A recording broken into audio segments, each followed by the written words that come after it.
Welcome back to Shards of Amber Season 2. Just a quick recap. We missed last week due to illness and having commitments around the house. People needed to fix some things. So we're back today and we'll be back next week as well. So where we're at right now, just to quickly recap, you can see up here on the map behind me, the party started out at High Moon and they took the path to the far right down south to try to move a little bit faster, even though they'd be a little bit more exposed. And they made a route, and they were passing a camp, and they happened to hear what sounded like children being attacked. So Osel ran in, great axe ablazing, and decided to try to stop all of that. They defeated the humans that had slaughtered the orcs in their camp, and were left with 3 young orc children. They are unable to communicate with them because no one speaks orc, and the orc children do not know common yet. So it's been a challenge. So the party has left, and they are actively looking for any sign of any orcs to try to reunite them, hopefully with their tribe. So that is where we pick up today. And let's just go ahead and get started. Also, welcome to Michael, aka Cranio Dad, for filling in as Quill is out this week. He is getting married. So congratulations, Elliot. All right, everybody. So you've left the camp, and you're making your way out. These 3 young orc children in tow. And you see Quill beast shape into a giant eagle, and he flaps up and takes off, and he just starts circling above you, kind of like he's just looking out, trying to see what he can see.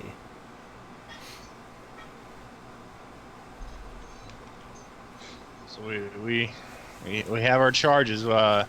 Hopefully, our eagle friend can spot where they might be other orcs that we could reunite them with. How did we get ourselves into this mess? Because we're good people. Really? Are we? Logistically speaking, I'm pretty terrible. We're not very smart people. Well, we did what was right, and in some cases, that's all we need to do. Yeah, I kind of agree with Yip Yap here. I think this is a pretty big commitment, if you catch my meaning. It is, but perhaps we will be rewarded for our good faith. You know, for all the good stuff that we tend to do, more bad shit just seems to happen. Like, the woman I love died, essentially, in front of my eyes because we were trying to save the city. I mean, sure, she came back to life, but, like, you know, a little traumatizing. I still have nightmares. Oh, do I have nightmares? You're probably too committed to that lady. Okay, you know what, Yes, I am very committed to her. I love her, you dingus. A wise man told me don't commit. No, Sensu told you don't commit. Yeah. That is not a wise man. That is a dangerously unstable human being who I happen to be business partners with. Well, I'm just saying it works for me. Okay, then you remain uncommitted, die alone, and have no one remember you. Wait, that's totally fine. Who said anything about dying? I don't want to die. Well, it's gonna happen eventually. You are a kobold. You have, like, the lifespan of a flea. What? Don't throw that in my face. Did you think you were immortal or something? Like, I'm confused. No. So you have to come to terms with your own mortality, right? I'm not committing to a long life. Exactly. So you're gonna die. Or a short life. So you gotta pick one or the other, man. Like, what? Medium? Medium rare? I don't commit to any of them. Whatever happens, happens. We just know it will be a fiery end no matter when it comes. If we take these orc kids to a bunch of orcs, that may shorten my life. Yeah, but if we don't help your kids, I will shorten your life. personally with a boot. Yeah. Well, that doesn't sound very good. No, That's no, it's not. And I got new boots too. They're nice. They got Yeah. spikes on them. I saw them. I know, right? Pretty cool, huh? Yeah. Pretty- So as you guys continue this conversation, go ahead. What's your marching order right now? Are you just like 3 abreast, or just kind of like? I'm sticking close to the little orclins. Okay. And, I'm up front. Okay.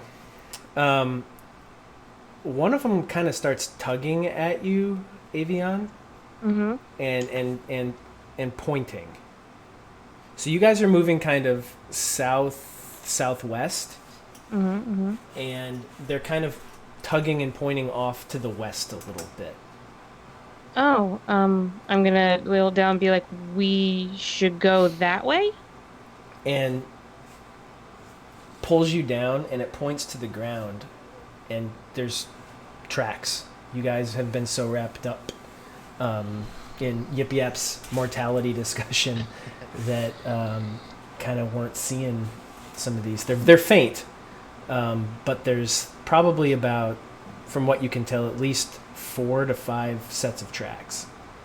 Guys, tracks. And the little orclins think maybe it could be their family? Maybe at least someone they know? Someone that can help us translate at the very least. Perhaps good fortune is finally smiling upon us. I say we follow this. Why not? Let's go and find more orcs. That's a good idea. I'm gonna scruffle the little orc kid's head and be like, good job, like thumbs up. And it like holds out its hand, and it's kind of like, My heart! it doesn't really smile, or you can't tell if it's smiling actually, but it's not up or down. It's just it doesn't quite know which way to go. I'll take it. That's cute as fuck. Side note: I'm giving you guys some one divine pre-roll for that fun shenanigans. That was pretty funny. So you guys have 6 right now, FYI. Nice. So don't forget 6, because you guys 6. never use them. Yeah. All right. So you start breaking a little bit, and it kind of, where you were in trees, kind of at the foothills of the mountains, it's kind of going a little, it's opening up a little bit more, and you go through patches where it's clustered dense trees opening up, clustered dense trees opening up. You go by a couple of like mountainous lakes. They're kind of remote little lakes. Some of them are ponds, but it's kind of like an alpine style lake where it's just a small body of water, and you see, deer and various other animals going, and it's starting to get a little bit darker. It's probably about 5 p.m. right now, and since we're in autumn, it's starting to get dark. Oh boy. I don't think we're gonna find anything before night falls.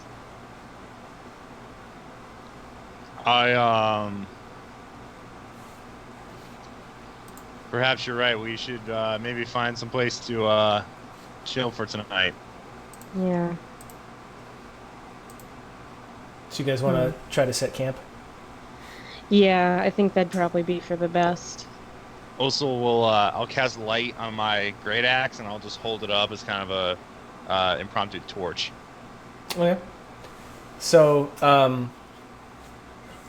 you throw that up, and one of the little orc children runs up to you and starts like tugging at you. What's wrong, little guy? And it's pointing to the light.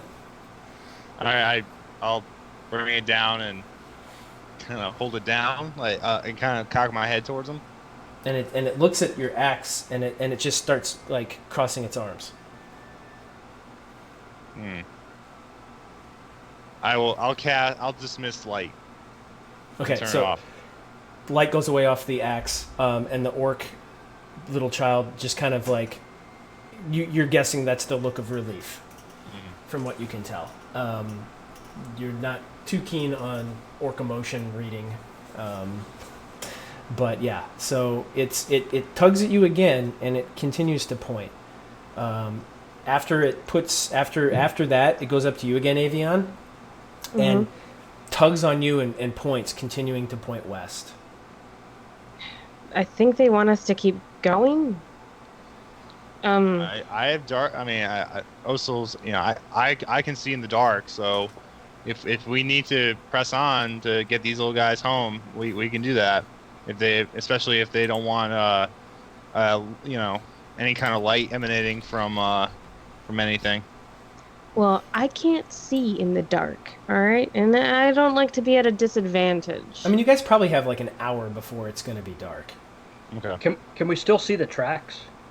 Yeah, like they're getting more and more visible. Like what kind are they? They're orc. They're orc. Okay. The orcs They're are not like they're bigger they're not than like the children's dragons. tracks, but they're not dragon. Okay. Vampires. They are not vampire tracks. They're getting fresher, and they, yeah, you're catching like an idea of that. There's, yeah, these little guys kind of know where they're going. I say we keep going while there's still some light. I agree. Well, let's carry on. And the three of them kind of go up to the front and start to like, not push you guys, but you get the idea that they are eager to get going, and they start moving, and they're walking quickly, and maybe after a mile it turns into a jog, and then you start to come up on another one of these lakes, and it's on your right hand side, and there's some rocks around it, like probably remnants of something that fell off the mountains and rolled down many thousands of years ago, and the sun's starting to go down. It's kind of like that golden hour where everything turns a really beautiful shade of orange. The water has this like really neat blue-green color, and then with the orange reflecting off of it, it's pretty serene. The trees, there's like a gentle breeze. It's a really nice day, and everything is pretty enjoyable. You guys are feeling pretty good. So yeah, I think that's fine. Shannon, if you need to go. I'm just gonna say, as Avian, I'm gonna be patting my pockets frantically, realizing that I left something important back at the camp, and I'm gonna be like, I hate to do this, guys, but I have to go. I left the rings that I bought. I can't find them, and I need these rings. I need them. So Safe travels, and we'll follow our tracks as we're leaving them, and you'll find us. Yeah, I'll we'll find take you care of guys. all the orcs. Please don't eat them or get them killed. I cannot stress this enough. They'll be perfectly fine. I don't believe you, but okay. And then I just book it back through the woods. Sure. So yeah, you head back. You know there's a cave in there that you can probably hole up in for the night, and you know the general direction that they're going, so you'll be able to catch back up pretty easily. Because they're going to end up coming back, and you'll probably meet back up. Okay. See you guys. Bye, Shannon. Yeah. Okie doke. So, the little orc children are like kind of freaked out. They aren't sure where they're going, so they look to you, Osel, and they're kind of like they're looking around. And as you guys are kind of trying to figure out what's happening here, out from behind the rock in front of you, an orc steps out. And let me switch here so you can see what's going to happen. It's probably 30 feet away, I would say. And it steps out and it says, in common, "Children, they are ours. What do you do with them? Did you kill any more of them?" Osel bends down, puts his great axe on the ground, and kind of backs away from it. And says, "No, we we saved them. Some humans had slaughtered their tribe, and we wanted to try and reunite them with some of their own kind. Humans have been killing us. We escaped. Do not trust you. And out from the trees to your left step three more orcs and a human that they have not in bondage, but they've got a human with them. So if you want to describe, Michael, what your character looks like. Sure. He's a human, and he's wearing some fairly weathered and mossy green leather armor. He's got dark hair. And you said the sun is setting, or it has set. It's starting to set. It's coming coming down. Even with the sun setting from a distance, you'll see little flashes of reflection of green light when he kind of looks at you or through you. Just his eyes are that vibrant of a green. His hair is about shoulder length. And he's been out in the woods for a while, so he's got a big scruffy beard that kind of hangs down to about the middle of his chest. That's just kind of what you see at this point. He looks a little unkempt, but that's just kind of the nature of this person. Cap. Hello, stranger. How did you end up with these orcs? I'm just trying to make it back. Ran across them. They ran across me. They won't let me go. And the guy that stepped out from the rock says, "Human scum, you're with them. You were killing our people." Look, if I wanted to kill you, you would already be dead. That's what you think. And the three of them around you, kind of puff their chests out a little bit and trying to act a little bit tougher than they are. You guys are Osil and Yip Yap. You guys know that they've been displaced for a little while. You're not sure how long, but that was their little camp, and you're not sure where they've been. But even for orcs, you can tell they've been on the run, and they're looking a little unkempt. Friends, we mean no harm. As you see, my weapon is on the ground. This can be we're just talking here.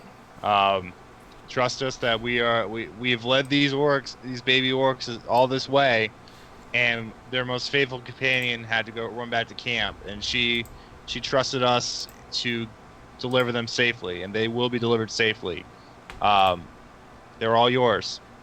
Make a persuasion roll. All right. And I'm going to remind you have 6 pre-rolls available. I'll take one.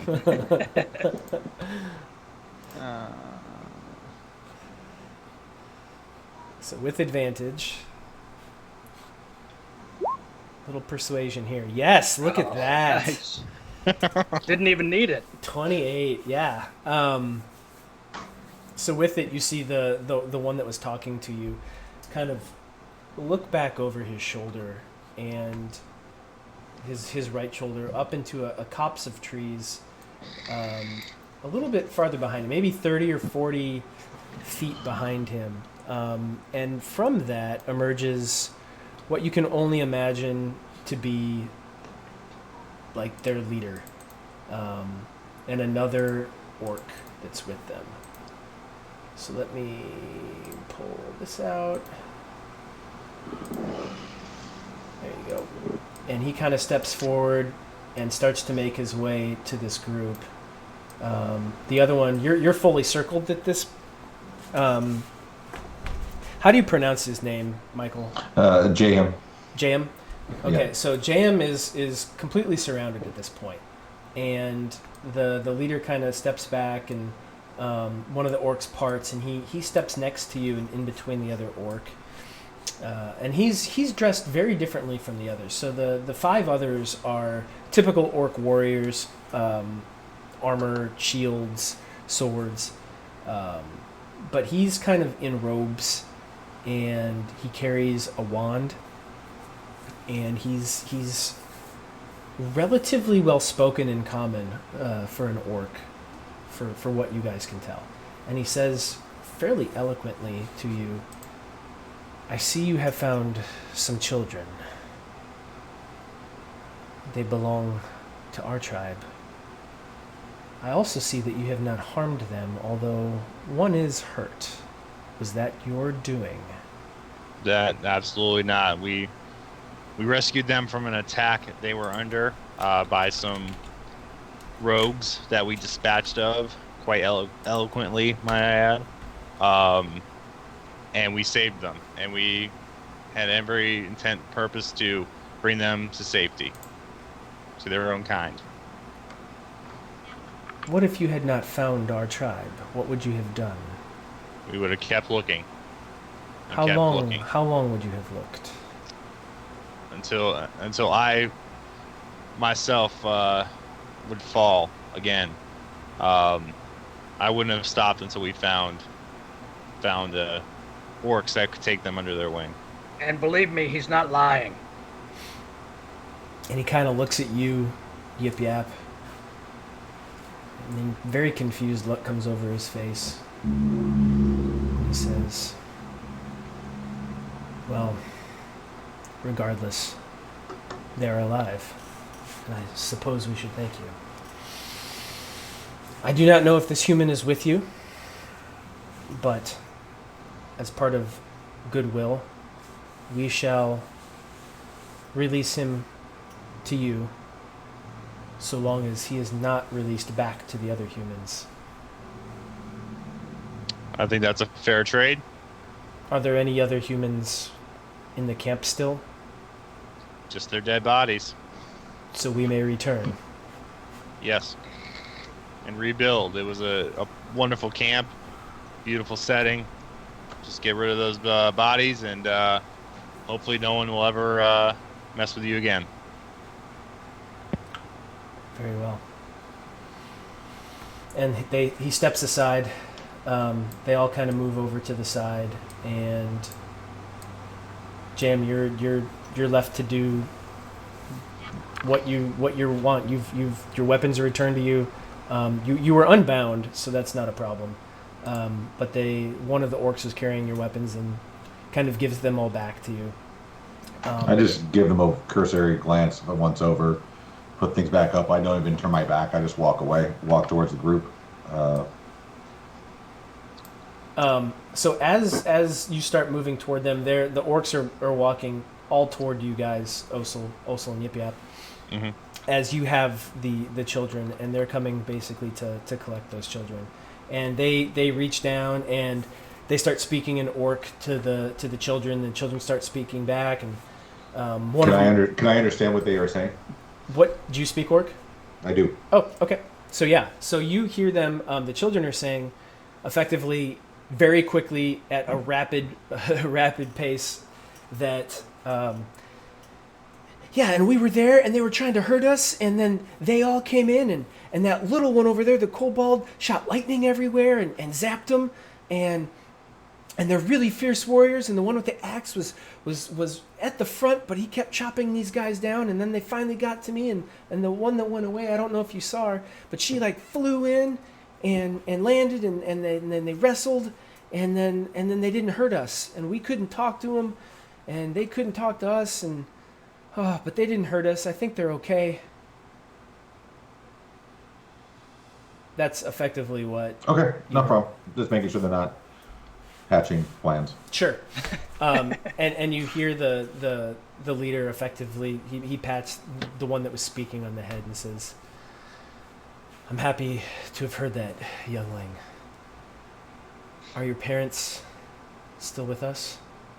And they all kind of solemnly shake their heads, and he says, "Well, you are our family, and you shall remain with us."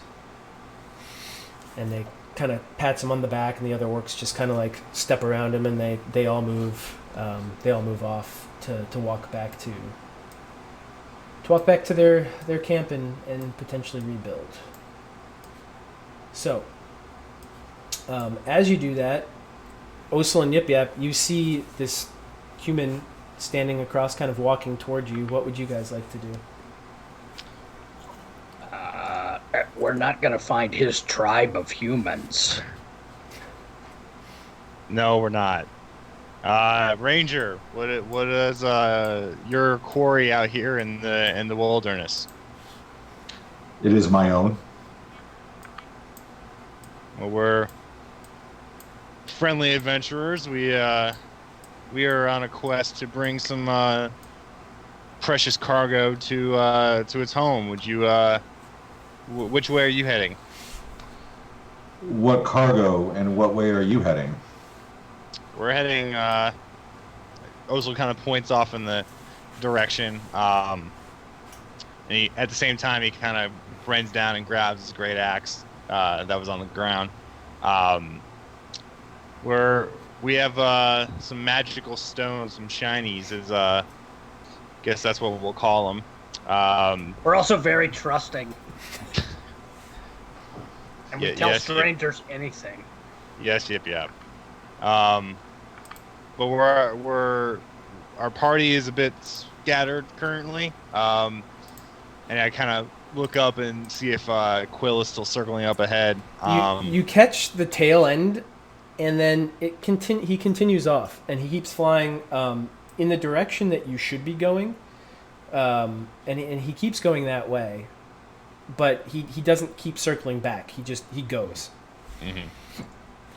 Well, we go the way the eagle flies, and gotta follow that. If you'd like to follow along, you're welcome to. If not, well, glad we could help you get out of your predicament.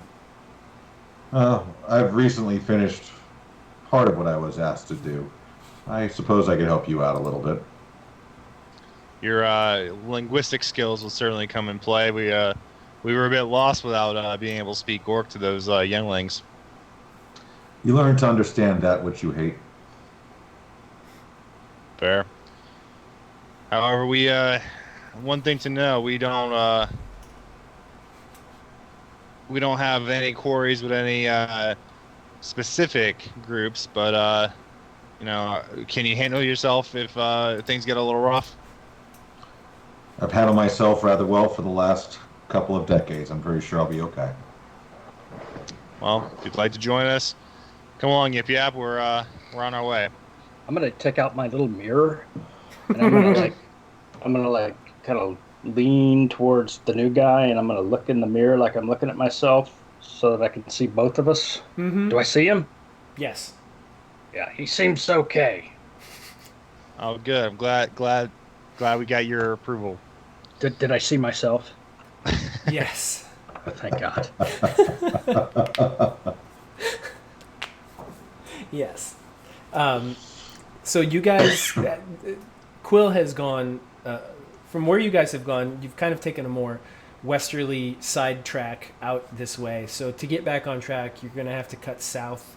Oh, I'd say probably about 5 miles to catch back up on the trail, so to speak, that you all were following. We got some ground to make up, and Oslo just kind of strides off and towards the trail. So, are you going to cut back to where you went and then hit the trail, or are you just going to start going south, kind of off trail? Straight south. Okay. As you're wrapping things up, the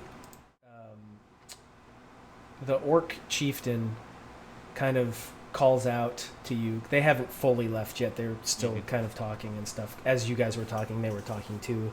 They're also kind of looking to make sure that you guys weren't going to attack as they were walking away. So as you start to move away, they felt it was safe to go, and the leader kind of hollers out and says, "There are a few cave systems around here, should you be interested in exploring. Many adventurer groups come through here and try to find hidden treasure and magical things and shiny things, but we tend not to participate in such folly. Tends to bring more work, more pain than it's worth. Perhaps Understand. you know something about that, being adventurers." Mm-hmm. Certainly. Well, thank you for the information. We'll take it under consideration. And then as you guys start to head south, you look over your shoulder and they're starting to walk away as well. Mm-hmm. So you guys have about 5 miles. It's probably about 6:30, 6:45. The sun has gone down at this point. What would you like to do? Well, yep. We kept our promise to Avion, and that's worth quite a lot in my book. Yeah. Should we keep going to try to make up for some time? Absolutely. We've messed around too much, wasted too much time. We should get on to our destination. Okay. So you just follow the bird. You don't know what your destination is. I mean, I know some areas slightly better than others. Well, he knows where we're going, so yeah, we follow the bird. So you guys know, like, Osil and Yip Yap, you've seen the maps. You have a pretty good idea of where you're going. So you guys have peeled out. You're right around here at this point. Yeah. So you're about to leave kind of the foothills and the protection of the trees and some of the valleys that are naturally created between these and open up into some plains, and then you'll start hugging those kind of foothills again on your right. But you're going to be exposed for probably, I'd say 20 miles or so of this part. So, yeah. So I'd say for the next 5 miles, you're probably good. You'll have cover of trees and foothills and whatnot, but in about 10 miles, you're going to open up. Well, we head south towards Westgate, and that's where we're heading. So we're going to be exposed here in a little bit, but until then, we just got to trudge on and try and make up for this time that we've lost. Okay. So yeah, it continues to get dark. All of you have dark vision, so you all can pretty easily navigate this without needing any light. And you start to make your way southwest. You catch back up. The 5 miles of kind of around 4 miles. It's pretty dark at this point. The moon's come up. There's a decent glimmer off the moon, so you still have that additional light kind of shining down, and it's a nice evening. It's cool. There's no humidity, like a light breeze kind of coming in from the east into the west, and you're pretty comfortable right now. You still haven't seen Quill. He hasn't circled back or made an appearance, so I don't know how you feel about that, but he's continuing on. So you believe, and you start to head south. Now you keep going. It's dark. How late do you guys want to push to go before you set camp? I think Osil would go pretty far. He's pretty determined to try and make up as much time as possible. So he would go pretty far before he would want to rest. Would what we're walking through be considered grasslands? Yes. At this point, you're leaving the woods, and it's like you're flirting in that in between spot. Okay. I mean, both are favorite terrain for me. Okay. Forest and grassland. So I think that if I would sense that they wanted to push further, that I would. I was going to just play it off to where I'm fine and everybody else is kind of pushing it. I think I would kind of find ways to reinvigorate them. Sure. Because I know the terrain to help them move more efficiently and effectively. Sure. Yeah, you guys, you see Jim. Can you pronounce it again for me, Michael? Sorry. JM. JM. You just call him Jay. That's fine. JM. So you see JM kind of as you guys start to like go through the natural, you get a little bit of inspiration, a little bit of oomph, and you feel pushed, and you start to go, and then you naturally start to lag back. In those moments where you lag, JM kind of comes up and he pushes forward and starts to like help pull you along a little bit. taking cuts through the grass, through the tall grass, kind of finding the most straightforward ways.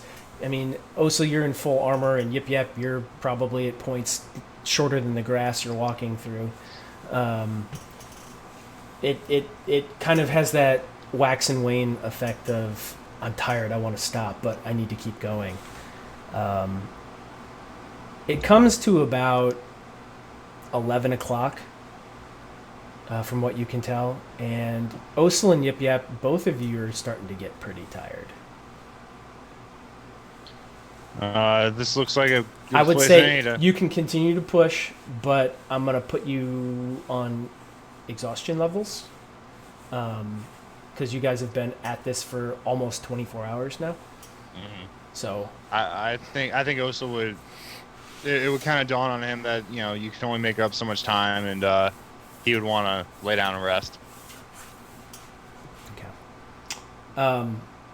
So yeah, I'll let you guys set up camp how you want, and kind of talk about what you guys want to do. If you're going to set watch, what all's going to happen.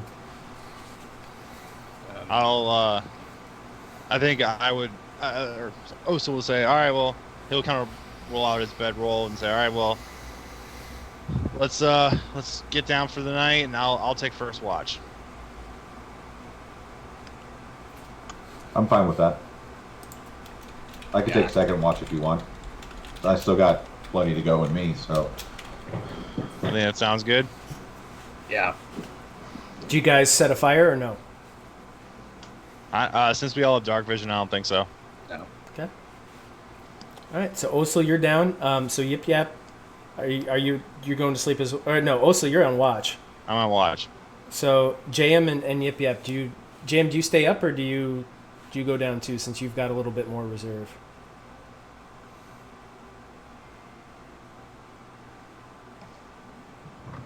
I think that I would go down, and I would probably consider what's it called? This is because I've never played a Gloomstalker before. Okay. But there's this really crazy thing that I can do that's amazing. Where is it? I think I would spend some time and let them know, hey guys, this is where I'm at. I'd find some high brush or something like that, and I would use a hide in plain sight for my little bedroll. So Sure. that gives me plus 10 bonus to stealth, and allow me to hide myself just in plain sight. I'm completely camouflaged as best as I can. Wow. Nice. Yeah. So, like, Osel, as you're watching JM kind of go off a little bit into the brush, and then effectively you completely lose sight of where he's at. You're like, wait, where? Huh? And Yip Yap, you're just asleep. Yep. I just go down. Also, before he would say, well, this ranger seems to have a few tricks up his sleeve. Should keep an eye on that as he looks out for the first watch. Yeah, it's a wonder he got captured by orcs. Yeah, interesting. Well, go to sleep, Yip Yap. We've got a long day ahead of us tomorrow. All right, I go down. So Osel, give me a perception check. All right.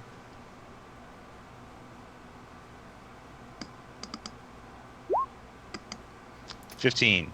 You hear the typical sounds of, like, kind of the grasslands at night, wind blowing through the grass, probably some like field mice kind of skittering through, and every once in a while you kind of from the west just because you're in grasslands doesn't mean there aren't trees. There are some like trees scattered around, and you hear what you can only believe to be like an owl swooping down and like hunting at night.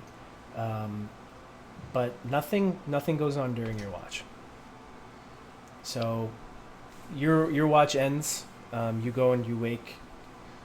You try to find Jam. So let's have you roll perception. All right. at a pretty major disadvantage. I mean, I showed them where I was betting. So Did you? Okay. yeah, I was showing them. I'm right here. Okay. I mean, I was even gonna say I would go as far as like to to stick one of my short swords in the ground or something like that, so they could find me. Sure. Osel kind of like while his thoughts were wandering as he was doing, he kind of forgets, and it takes him a little bit longer to find you. And he actually ends up, as he's looking around, kind of like trips and kind of kicks into you. Oh, sorry, Ranger. Didn't see you there. It's been known to happen. Take it, it's my turn for watch. Yeah. Your turn. It was pretty quiet out there, so hopefully it'll remain that way for your stay. You mentioned some other people. I imagine we would have discussed this during the walk just to kind of play through it. Is there anybody else that maybe join us that maybe I shouldn't try to kill if they walk upon us? No, our eagle friend is off, and then our friend Avion is running back to camp, and she won't be with us for several days to catch up. So, yeah, Okay. it should be just us. Not a problem. Thank you kindly. And Rest I'll well. also will put his great axe, he'll slam it into the ground, blade first, and lay down. So during this, it's now Jam. It's your watch. You see both of them asleep. What would you like to do?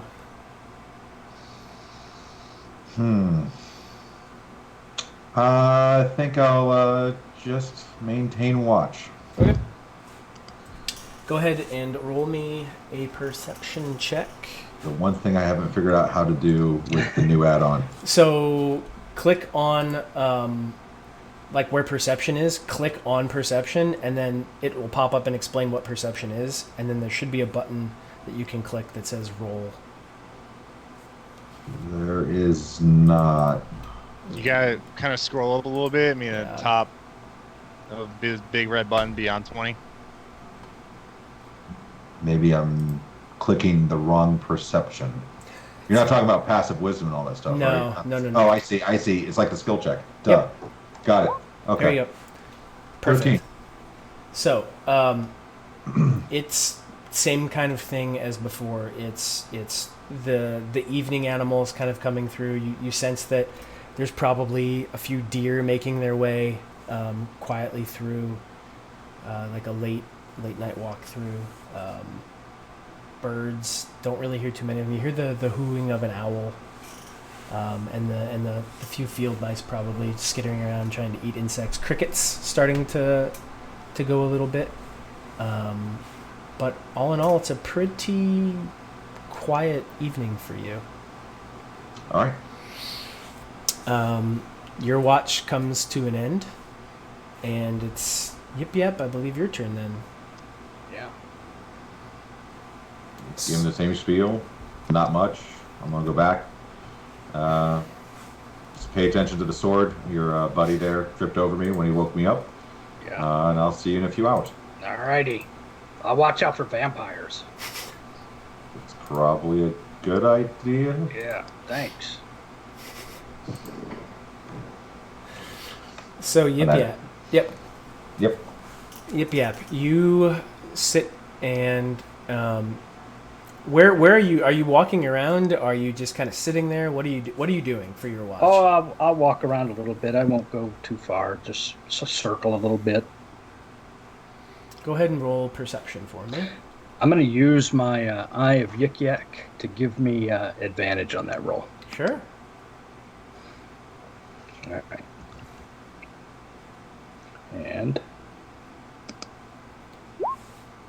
yeah, Solid 10.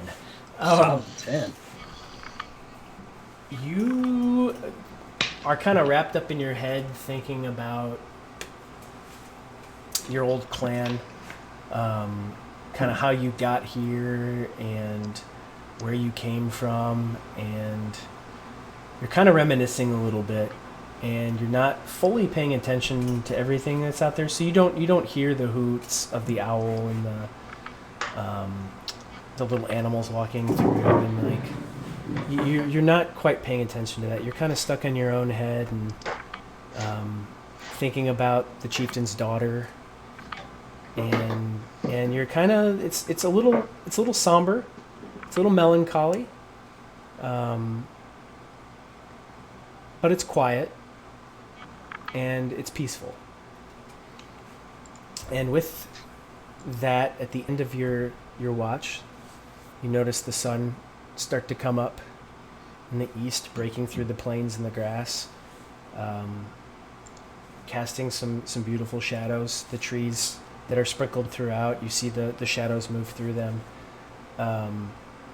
And it's a nice morning.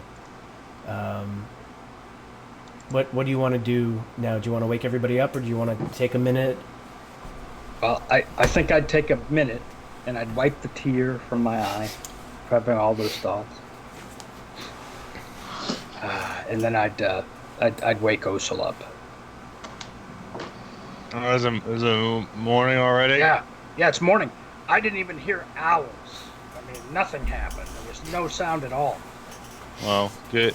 No sound is good news. I don't want to brag, but I'm a pretty good guard. I that's what I did back in the clan.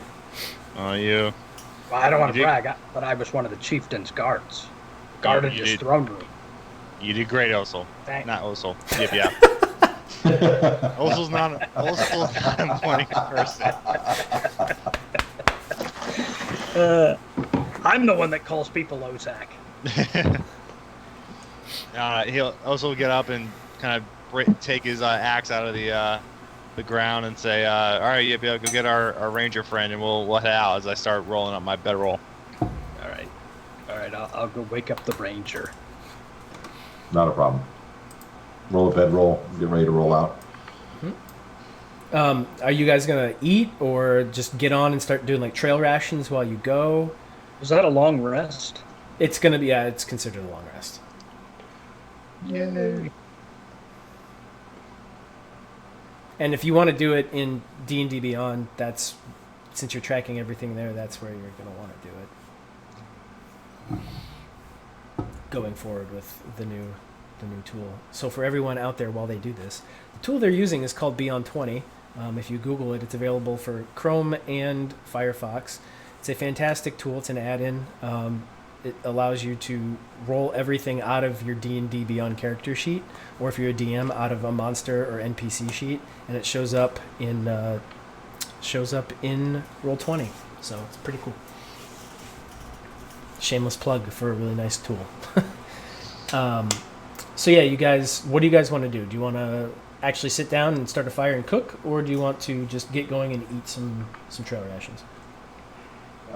I'm used to going. I'm probably just standing up already getting ready to eat trail rations and just waiting for them to catch up. I think Osil will kind of have the same sense of urgency, and he would want to get going. Well, I'll follow them disappointedly. It's a good thing Quill's not here. Yeah. Although his pocket bacon is still probably That's right. from Westgate. You cannot beat pocket bacon, man. It's like 5 months old at this point. Okay, you can beat pocket bacon. Right? So you guys get up and you see JM just kind of collect himself, put his things up, and start to kind of like get that, not antsy, but all right, we're moving. I'm not exactly sure which way we're moving, but I'm gonna wait for you guys. Let's go, sort of vibe. That camp, Corey. That camp where the orcs were. They were humans attacking the camp. Right? Correct. Were they dressed similarly to our new friend? No. So they were in like furs and fairly rudimentary, like not rudimentary weapons, but simple weapons. They aren't expensive. They aren't fancy. JM's not wearing the same clothes or weapons at all. Okay. You definitely get the sense that he was not with them. Right. Osil heads off back south and towards the Westgate. Okay. So you guys mentioned that you are carrying some valuable items. Like what? What are you guys protecting? Maybe I can help you. What do you have you ever encountered a magical rock? I mean, I've seen some rocks that do some things. I've seen some pearls that, some people use for some gobbledygook and stuff like that.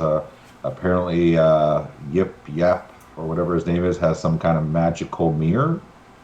But, I've seen some magical rocks. I'm gonna look at my mirror now and see if it's magical. You aren't sure. Actually, give me an investigation check.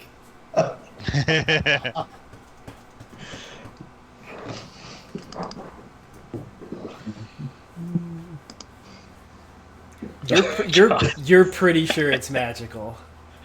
I'm gonna look at it and go, wow, I can't believe I did this before. But Yeah, you you guys think you think you see it's a pretty simple mirror, but you're now like seeing that what you believe are like intricate carvings where they're like scratches.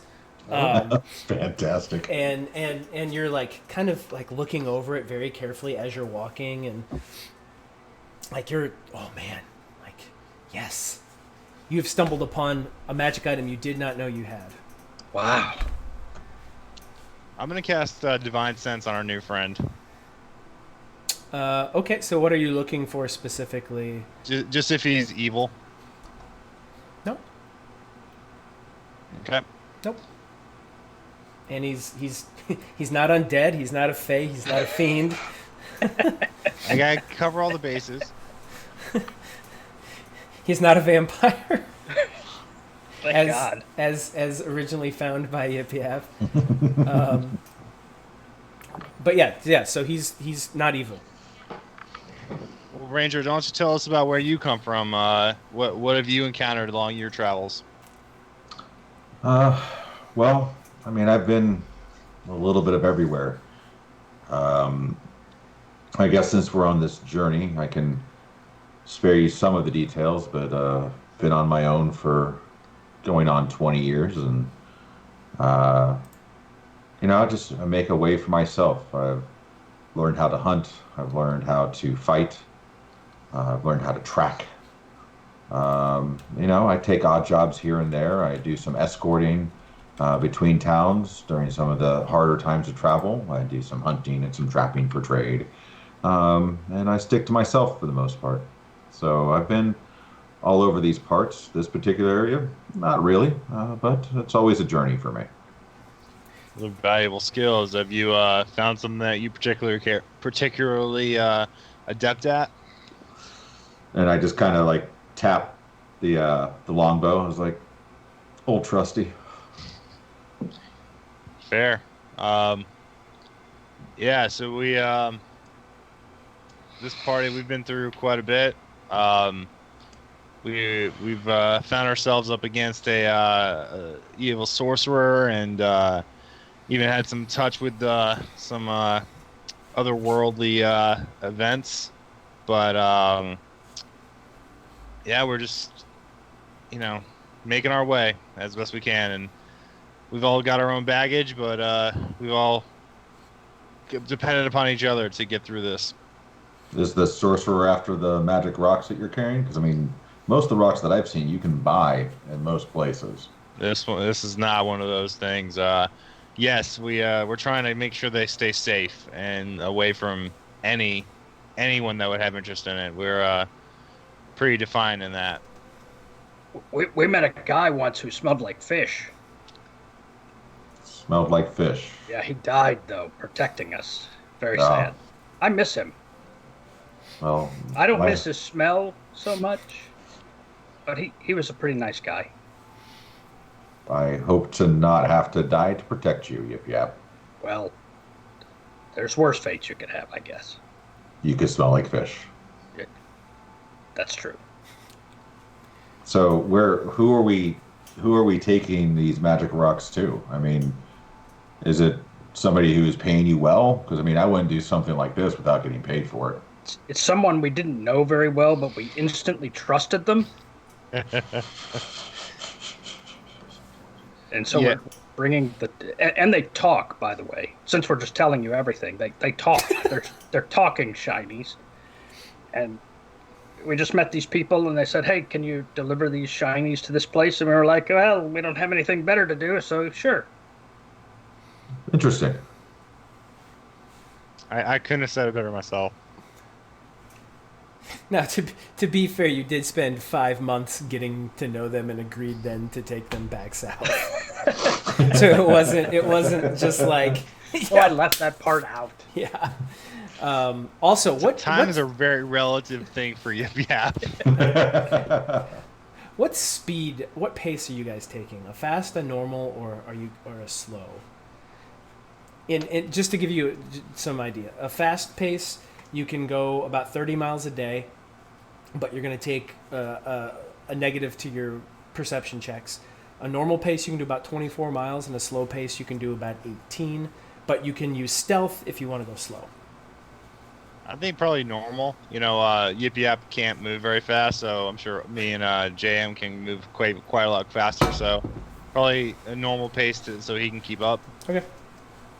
Yeah, I agree with normal. I'd even be agreeant to giving Yip Yap piggyback rides. Oh. You know how to make him want to be your friend then. Yeah.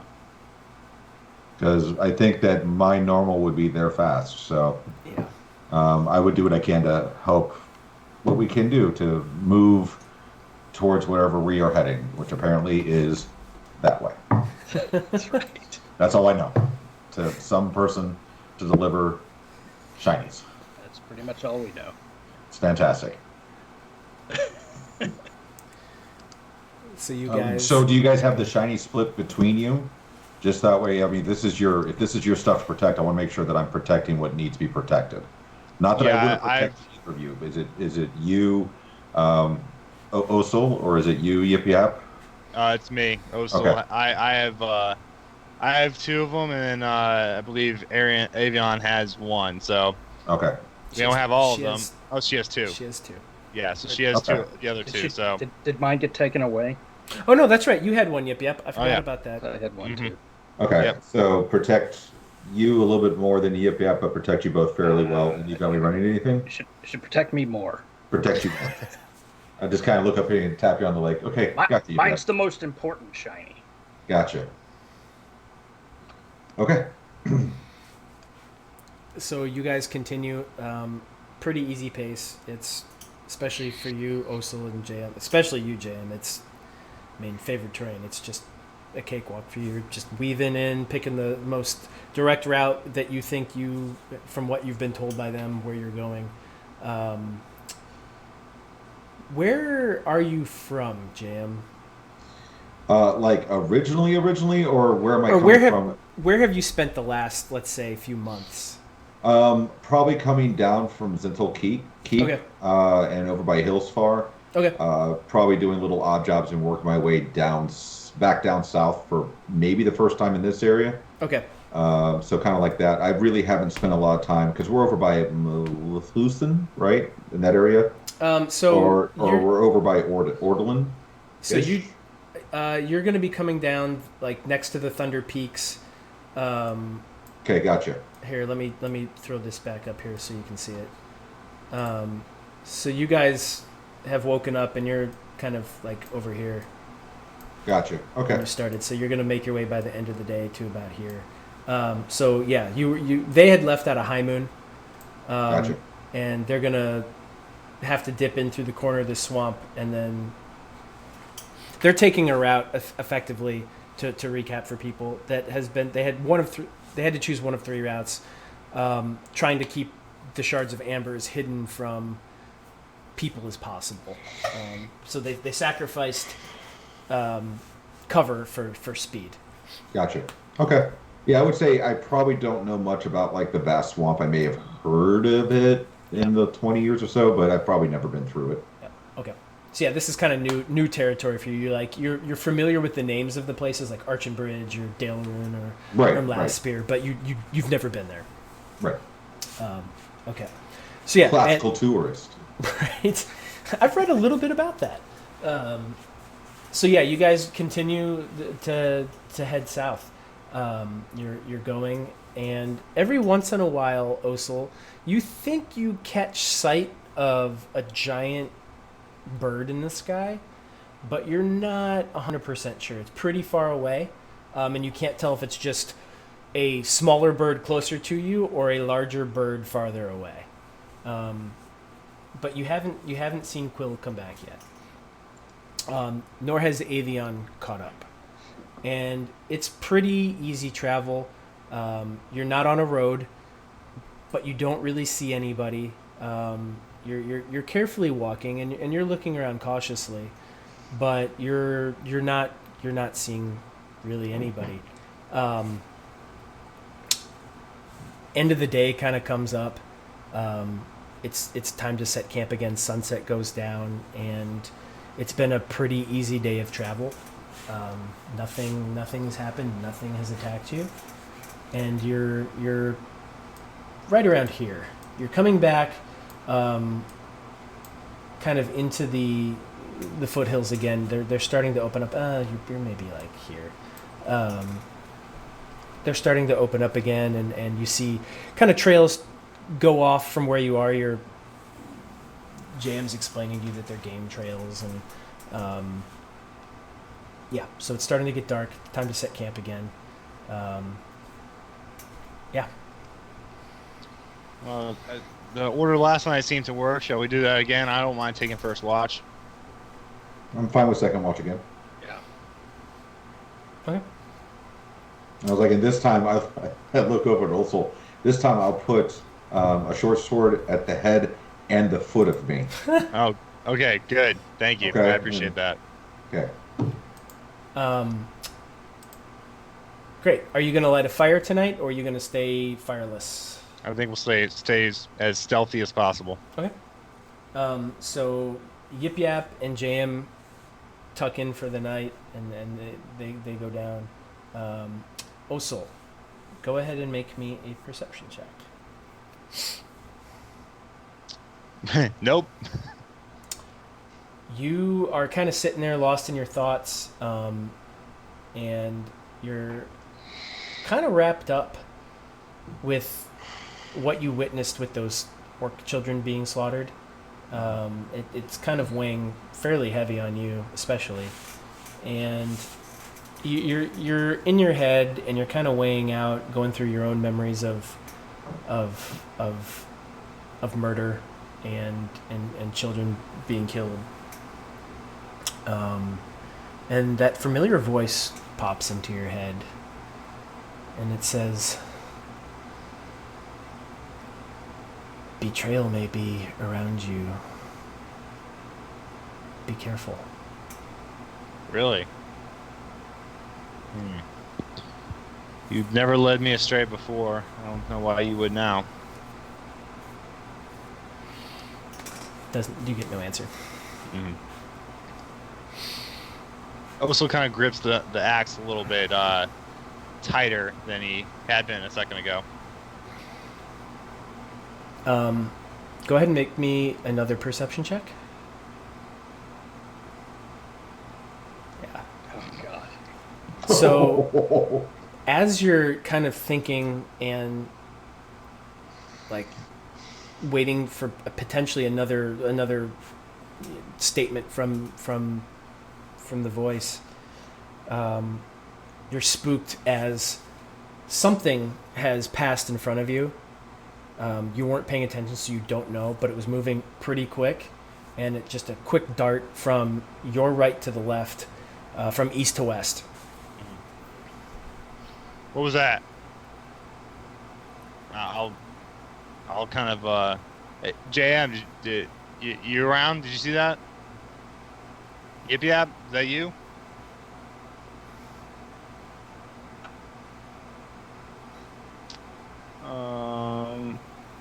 I'm gonna risk it. I'm gonna cast light on my great axe and see if I can see anything. So you're holding it. Are you walking around, or are you staying put?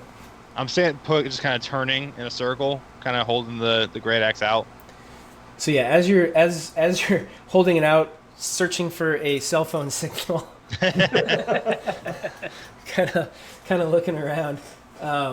You don't see anything.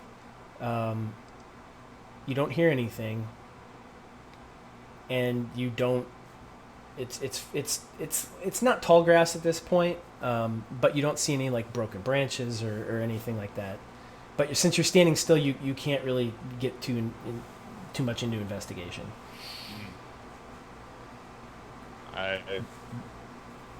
What would you like to do? I'm gonna go try and see if I can grab JM and see if he can help look for whatever it was I ran by. Okay. So you go wake up Jam? Yeah. Okay. So Jam. Yep. Oh, is it my turn already? Well, just about, but we something went by me. I'm not sure what it was, but I was wondering if you could go check it out and see if you can figure out what it was. Sure. What did you see? It was black. I was not paying attention as you know, apt as I should have been, but it went by me and it was fast and it was black. I tried to cast a light and see if I could catch the beast in or whatever it was, but to no avail. I'm kind of going to stand up and stretch and say, well, you cast light, pull out a couple of arrows, check my swords. Means they already know where we are. Let's see what we can find. Are you going to wake up Yip Yap or are you going to leave him there? Yeah, I'll kind of I'll pick him up. Let's go. Come on. Yip Yap asleep by himself on the ground. All right. So yeah, the JM and Yip Yap, Osel brings you back to where he was and kind of points and it's like, it went that way. JM, go ahead and roll me an investigation. Or give me survival. And that's your favorite terrain, so I'll let you do that at advantage.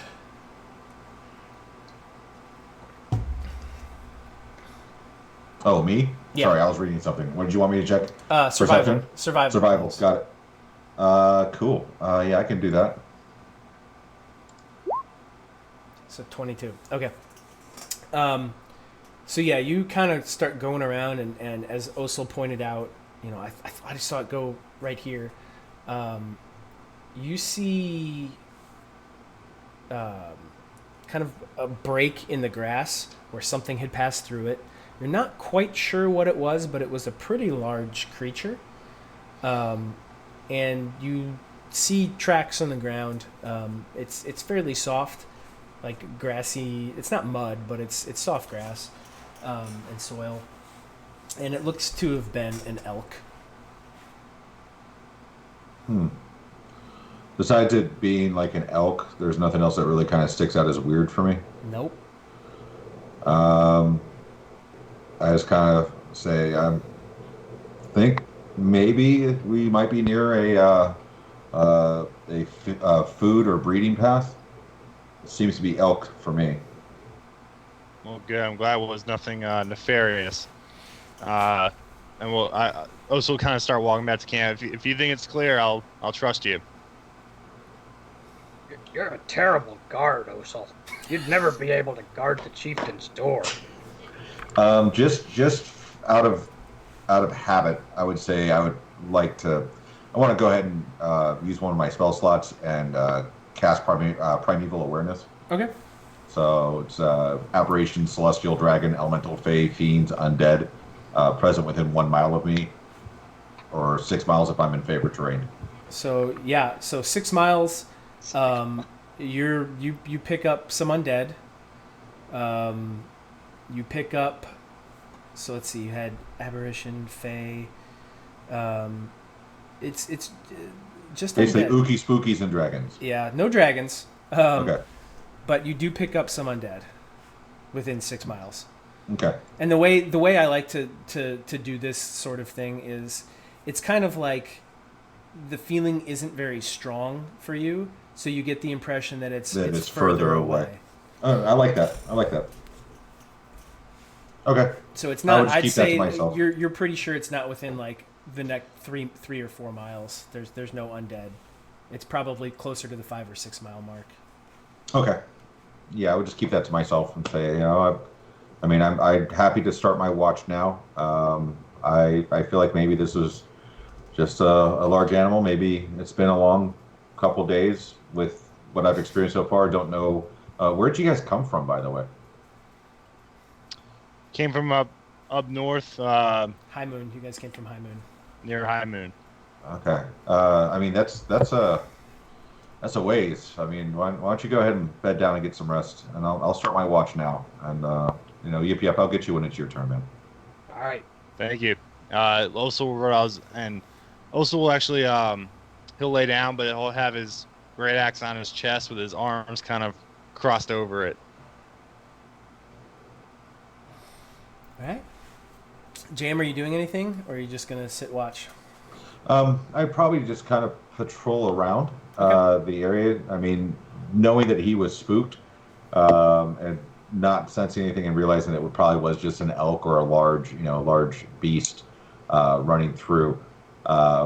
Still being rather watchful, so maybe moving a little bit slower. I would. Do I want to do this? Do I really want to do this? How long is a watch with 3 people? A couple of hours, right? If you're figuring 8 hours of sleep, yeah, it's like Like 3, 2 or 3, three, yeah, 3-ish. just under 3. I would say probably for the first hour, I'm going to go ahead and use Pass Without a Trace. Okay. Not a problem. So I can move stealthily and all that fun stuff, just kind of keeping an eye on what's going on.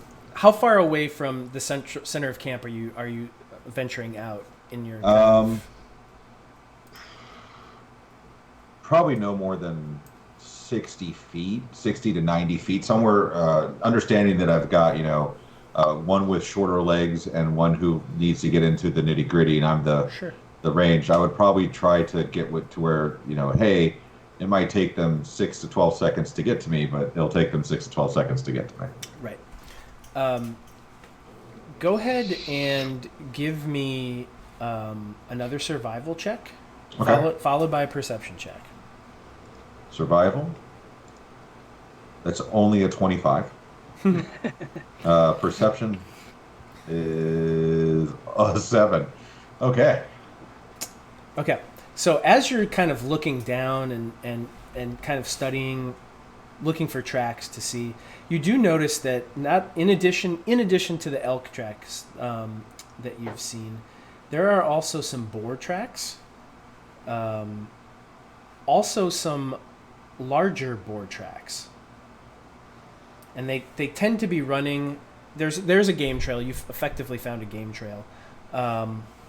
And they're all kind of within the span of this game trail, and they go both directions.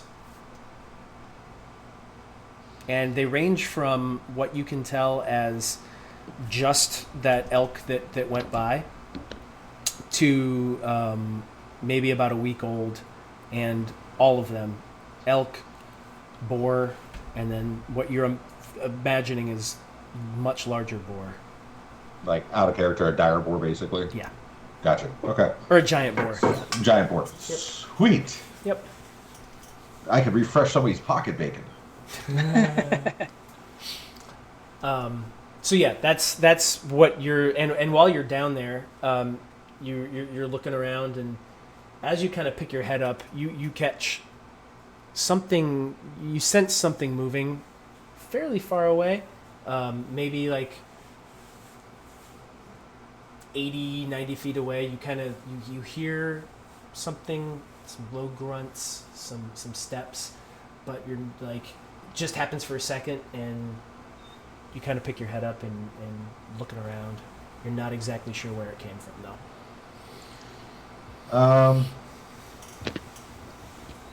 I'd venture closer. Okay.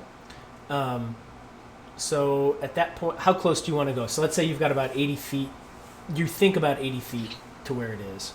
I would say probably only another 20 or so feet to get within that like a 60, 50 foot range. Sure. And you're quietly stepping through the grass, knowing where to place your boots.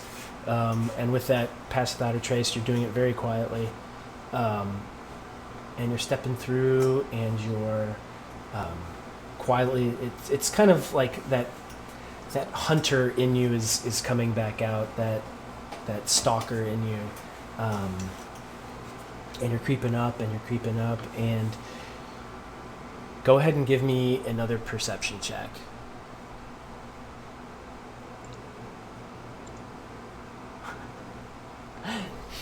And everything goes quiet, and you don't hear anything else.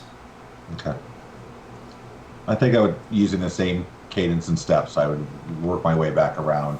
Not sure what is going on towards camp. Just kind of mentally mark the point. Yep. Keeping it, in the corner of my eye as I work my way back towards camp. With the point of probably, if nothing else happens, telling at least Yip Yap there's something going on out there. I wasn't sure what it was, and I couldn't find anything. Okay. So you're gonna wake Yip Yap up. Osel's asleep. Let's go ahead and take our break right here. It's a good spot to take a break. Let's go ahead and just take our full 10 minutes and kind of refresh, and we'll pick back up here in a minute.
All right, everybody. Thank you for joining us again. We are back.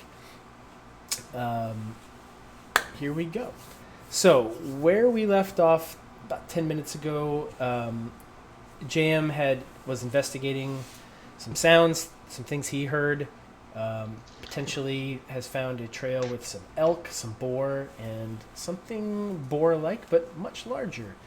And you have woken up Yip Yap, and it is now Yip Yap's watch.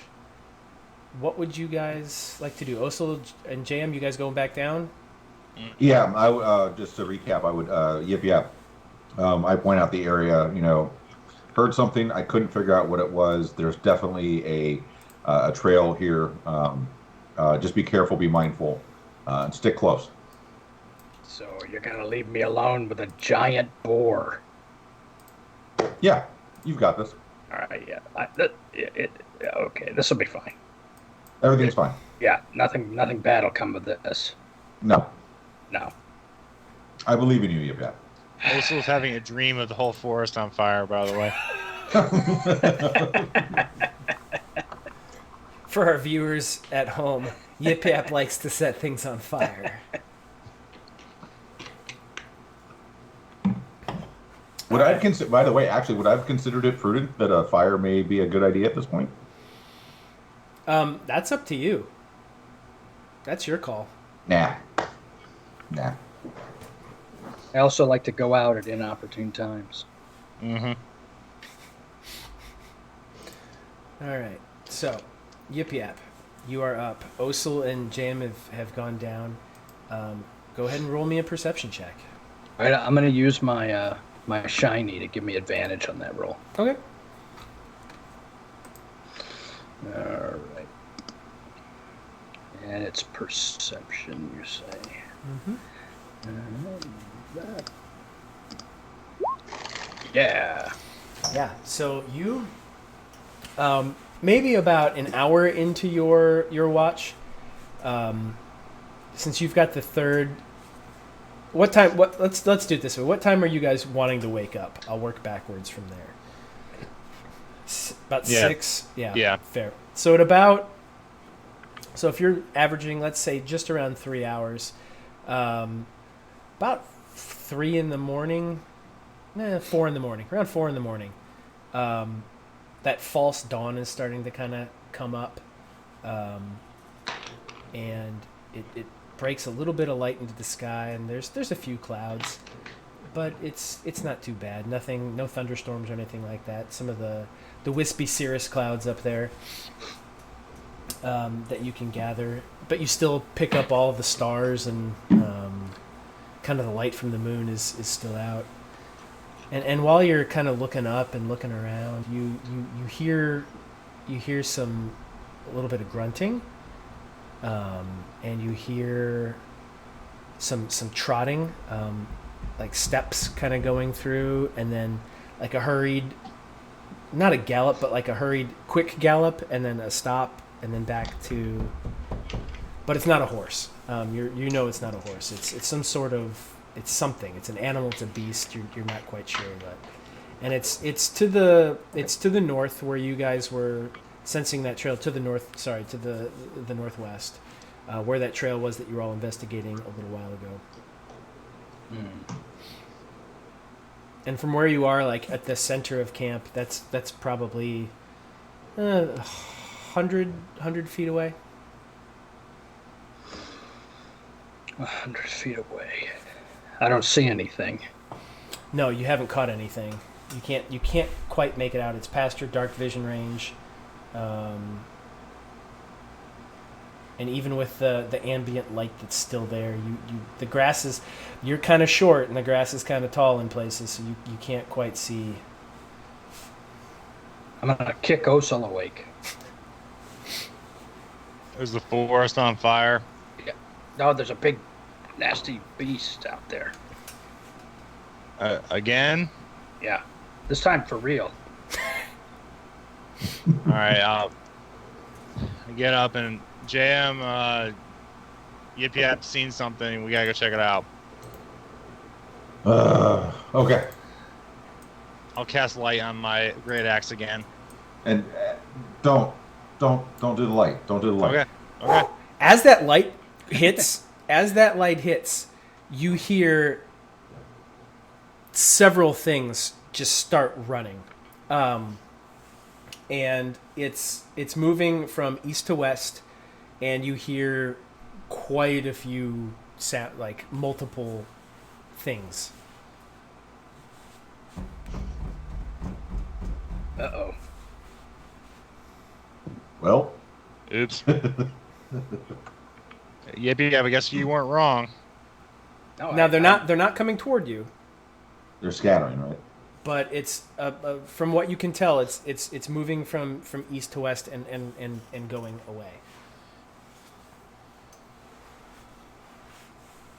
What do you think, Ranger? Should we try and figure out what's out there? I don't see why not. because it's dangerous. Probably. But it could be good food. It could be an interesting find. And it's probably really hungry. Well, how hungry are you? Not hungry enough to go after that. Well, let's go check this out so we're not Of course, we'll go check it out. Maybe we can find it. Maybe we can find its people.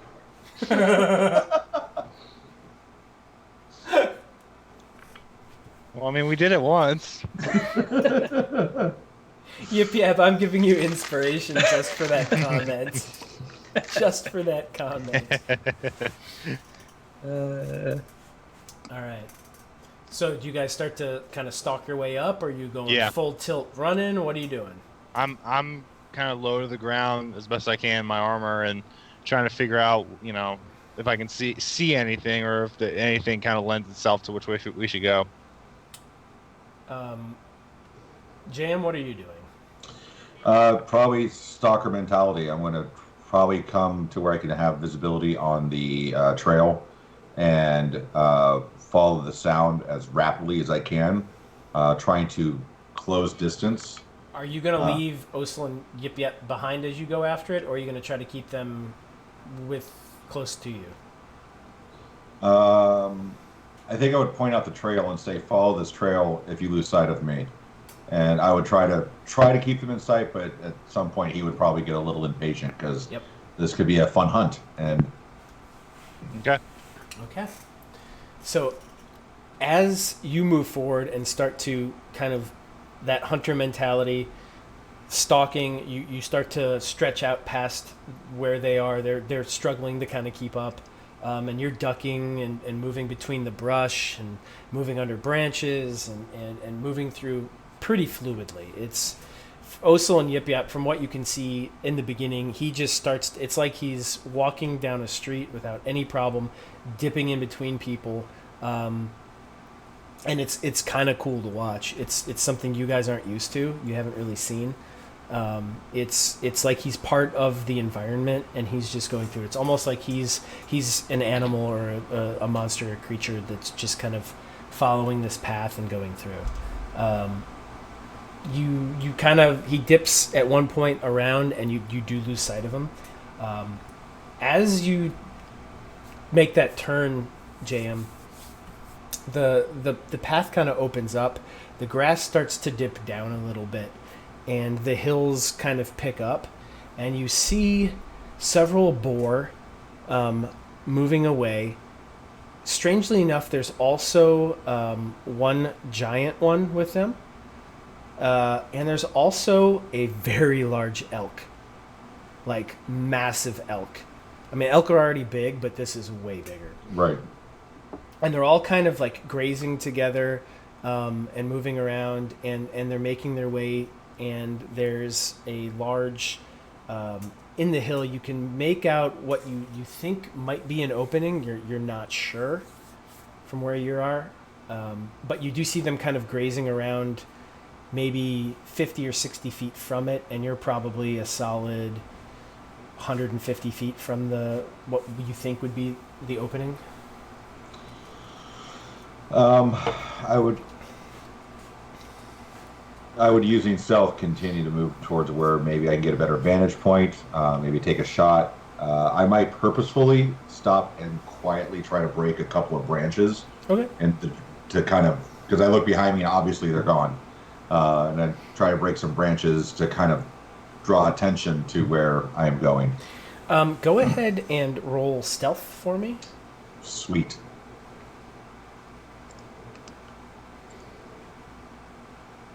Okay. I'm waiting for it to pop up. There we go. Wow. Even that bad, that's a 10. Yeah. That's awesome.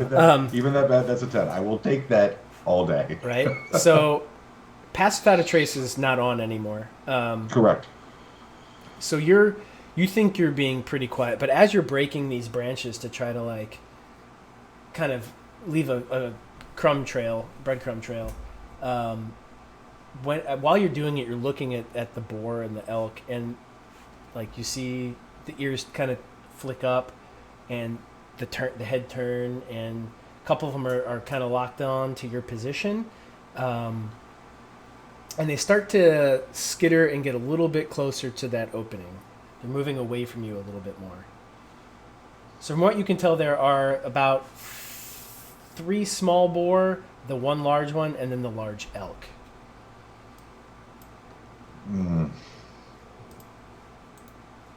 Oh man, I almost want to take a shot.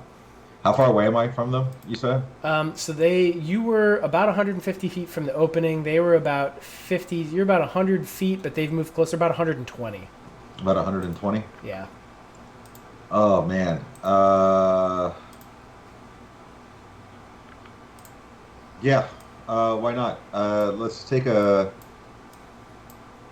do this. If we're gonna do this, let's do this right. Let's go ahead and cast Hunter's Mark on the super-sized elk. Okay. And then I will take a shot with my longbow at the super-sized elk. Let me switch you here so you can see kind of what's going on. And let me grab the range because this map did not. And I'll grab this real quick at home. Okay. Okay, so right about there.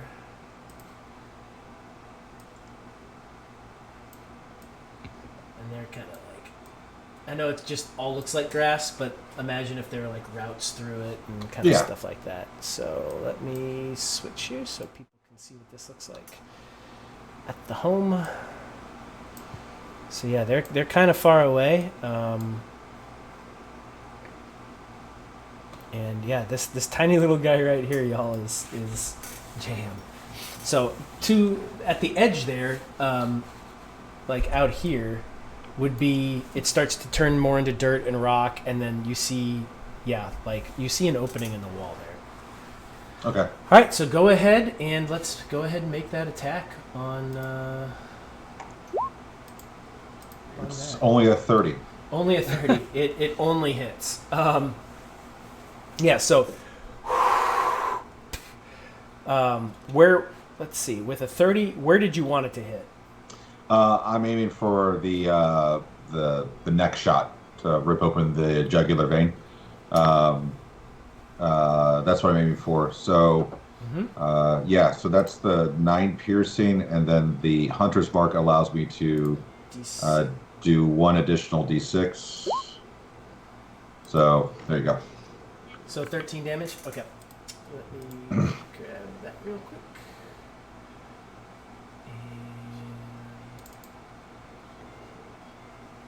Okie doke. Cool. Alright. So it comes in, your arrow flies over, kind of just starts to skim kind of some of the grass in the beginning and comes down, and it just catches right underneath. It doesn't quite open the throat up, but it does catch it, and this thing just bolts.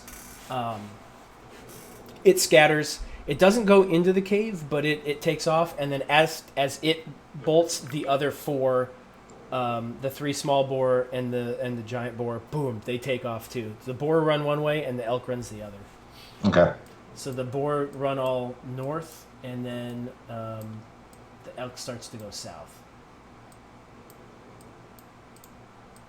All right. Pending anything else, I'm going to close distance and take another shot, or 2 shots actually. All right. So as it bolts away, let's see here. they're pretty quick. Let's see. Go ahead and move where you want to.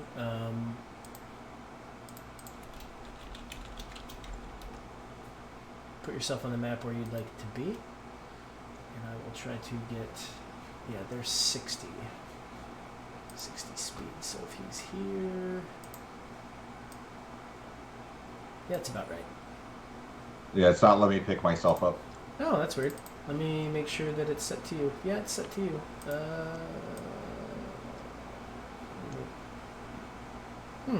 That's very strange.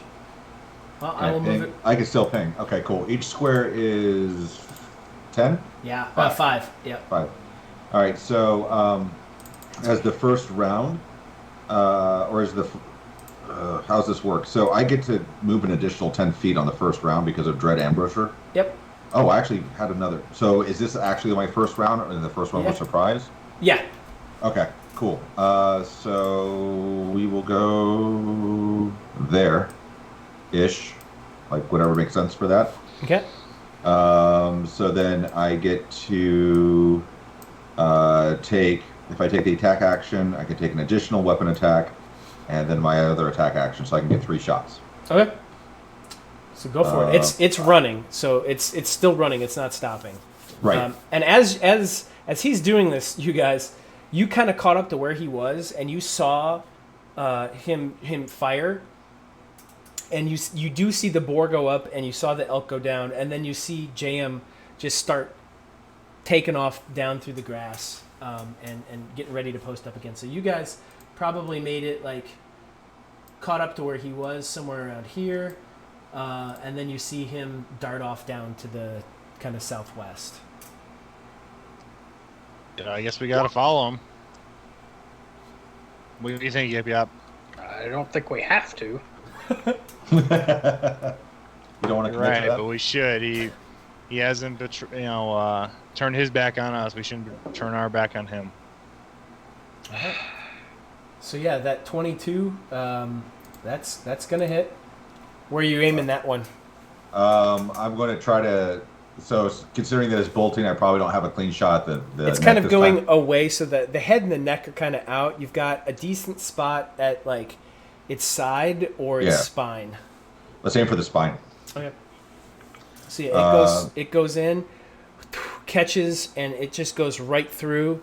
It's a through and through, and you hear it just call. You know, the elk howl. Ooh, and a crit on the hunter's mark. So That's 13 and another 17. Okay. all right, let's do the other normal attack to get that one out of the way, because then the other ones are kind of weird. Okay. So first roll would be a 30, so that's 10. Yeah. I'm going to try to hit the same spot. I'm trying to stop it dead in its tracks. It's slowing down. It's starting to walk, and it's starting to get kind of wobbly. We'll make this one the Dread Ambusher attack, because it adds an additional 1d8 to the attack. Okay. So that would be 12, and then... It doesn't matter. You see it just collapse, lay down on its side, and just stop moving. Nice. I'm going to look over my shoulder and say, go after the boars. That's good meat. We're not hunters. We don't go after boars. We go after stuff that's attacking us, not animals. I mean, I could probably cook it at the same time if you really wanted me to. Save us a step. Okay. I'm going to kind of motion towards, you said there's a cave opening? Yeah. I'm kind of motion towards that cave opening, so you guys might want to check that out, and I'm going to walk over to the large elk. Okay. So as you make your way over to the elk, the boar have all taken off. So they are all gone. And Yip Yap and Osel, do you want to head toward what is this opening in the cave? I mean, that looks kind of scary. It's not towards our objective. I don't think we should tally any longer. Yeah. Should go as far away from the scary cave as possible. I think that's a wise decision, especially with our small party. Yeah. So Jam, Okay. you make your way up to the elk, and it's there and it's done. It's bled out. That spine shot just completely severed it, and it's down. What would you like to do? Recover what arrows I can, and if there are any nearby or from the through and through. Go ahead and roll investigation if you want to look for it. Sure. Yeah, you don't find your arrows. Okay.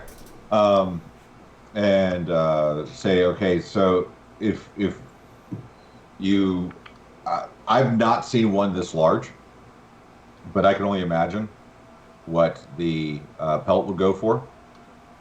Do we want to head out now, or could you spare a few moments so I can see what I can harvest from this beast? Spare a few moments, nothing more. See what you can get. Okay. I would attempt to harvest what I can from the pelt while giving it a once over, because this elk is huge, and I don't think I would have seen one like this. Yeah. So go ahead and roll survival to go ahead and start trying to get what you can off of it. Yeah. So you're able to. I mean, these are. They're freaking big.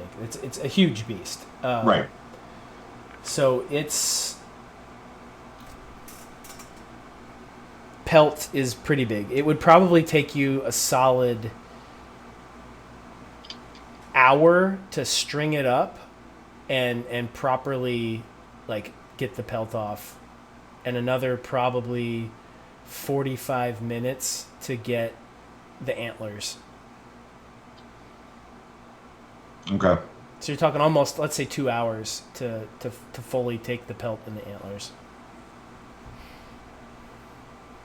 Osel, do you think we have that kind of time? I think that's fine. If you put in the effort to take it down, you might as well have the effort to get what you can out of it. Okay. Do you want to try to take any of the meat too? What I can, just as we're going, to offer over to you if you happen to Osel. Okay. Fair. So as you're working on this, what are you and Yip Yap doing? I'm just kind of looking around, making sure that nothing else is going to come our way. That we're not going to be caught off guard by anything. So are you up next to JM? I'm kind of I'd be kind of a little bit away from him, not right up on him, just kind of giving him space to do what he's got to do, but all close enough that we can still see him and talk to him. Like 30 feet, 50 feet? Like 50 feet. Okay. And are you 50 feet like behind him, putting yourselves... Yeah, behind him, like more towards... Yeah. So like you guys are down here somewhere. Yeah. Okay. So Jam, you've strung this thing up. You've had to have Osel come help because it's heavy, and you've started to quarter it, and you're pulling the hide off of it, and you're working your way down, and it's a lot of work, and it's difficult. Go ahead and roll me a nature check.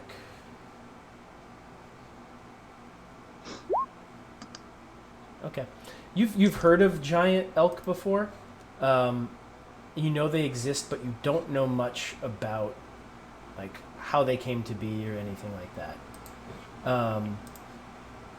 While he's doing this, Osel and Yip Yap, roll me perception.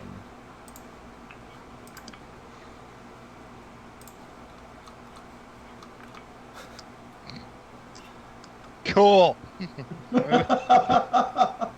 Okay, so Yip Yap. Osel's kind of looking at Jam, like, kind of like, how long is this going to take, right? Like, come on, man, we've got stuff to do. Yip Yap, you're kind of looking around a little more intently, kind of seeing what's going on, and You notice out of the cave, two figures kind of poke their head out and look, and then dart back in.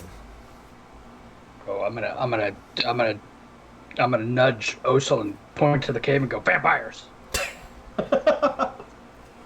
Vampires again? 2 of them.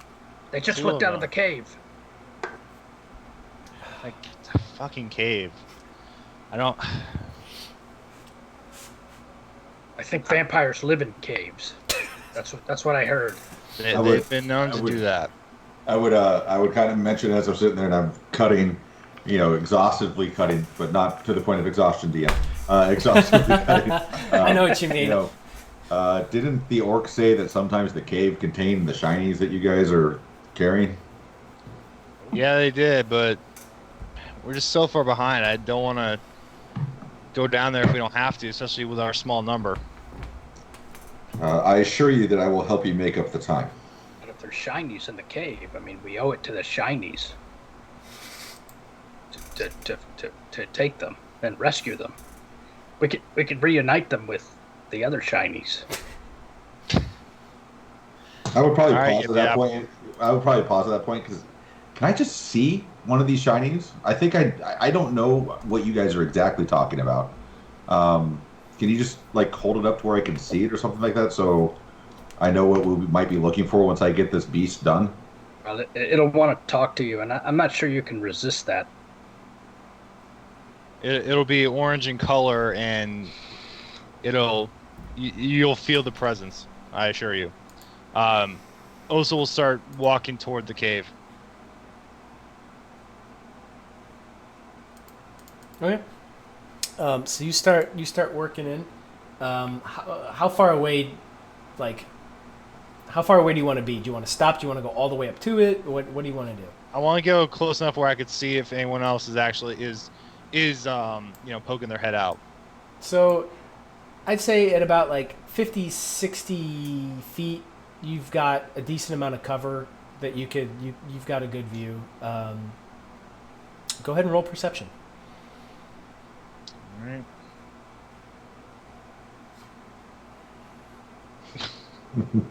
You don't see anybody. I'm gonna pick up Yip Yap. Do you see anything?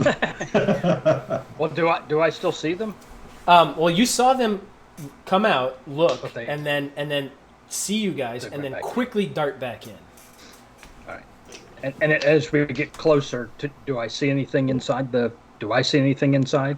You can't quite see. Okay. You're not close enough to be able to discern anything. It's a cave opening, and the sun has kind of come up. It's probably about 6 by now. Were they humanoid? Could I tell? Yeah, they were human. And it's still kind of twilightish. It's Right. it's that early morning. It's the sun's coming up. Sunrise would is our- about to happen. So would our infravision still work? Yeah, your dark vision's still Dark going. vision. Yep. Did they? I don't know. They radiate heat. Living things do, don't they? Yeah, so dark vision doesn't work that Doesn't way. do that, okay. Infravision's different. Okay. That's a nice dragon lance. Margaret Weiss, Tracy Hickman Yeah. invention. Yeah. So So I don't have that. No. So you have dark vision where you All can effectively, you don't see a heat signature. I gotcha. But yeah, they looked, from what you could tell, you saw them briefly, but they did have swords. What do you think, Yip Yap? We have a deadline to meet. And I'd say since you've seen them, about 2 minutes have elapsed, 3 minutes maybe. Do you know anything of these caves, Ranger? I'm fairly new to this area, but I know that with what I've seen, caves like this, I mean, it's hit or miss. They could be a shallow den for, a bear or perhaps these boars, or they could be part of an entrance to a system that you can get lost in for days. The latter of the two is where people usually like to hide things. They saw us, and they're probably getting their vampire buddies.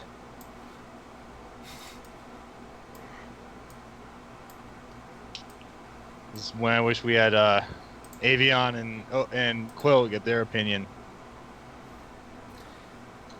What do you guys want to do? Let's go check out the cave, see what's in there.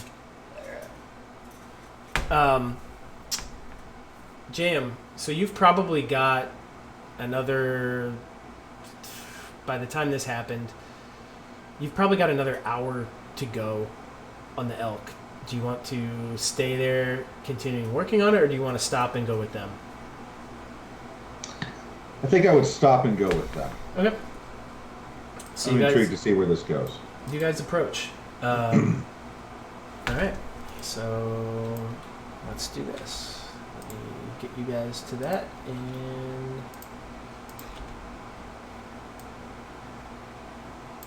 And 10 wizards exit, and they all cast Fireball. oh crap, that didn't help me. Shoot. Hold on. Sorry, I just lost Osel, and I found Osel. Yay!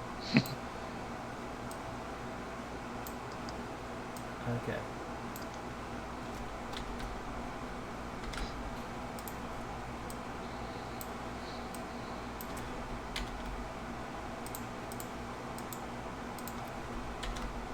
Perfect. Okay, here we go. So, Le Cave. So you guys go in, and you carefully approach the front of it, and yeah, it's you can see what you can. Yeah, you guys obviously see what you can see. I've got nothing on my screen. Is it just black? Yeah. Oh man. I can see it. Let me. Hold on. Let me fix your dark vision. Nope, that should take care of it. Still? Yeah, still. Let me reload. Roll 20. Okay. Yeah. It might be on my end. So, but Osel, you and Yip Yap can see it. I Yep. can. Okay. Perhaps I stayed outside skinning the elf. Nah, it's all right. I'll kill the. Yeah, it's not a big deal. Here, I've got a solution.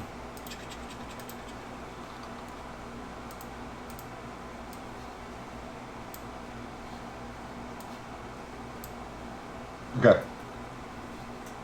That should help. Yes. So, as you look and you see what you see. At the very end, you see what looks to be some strange sort of altar, and there's two torches lit on either side of it. And yeah, you see up like right around here, in this area, you see like some barrels and some crates.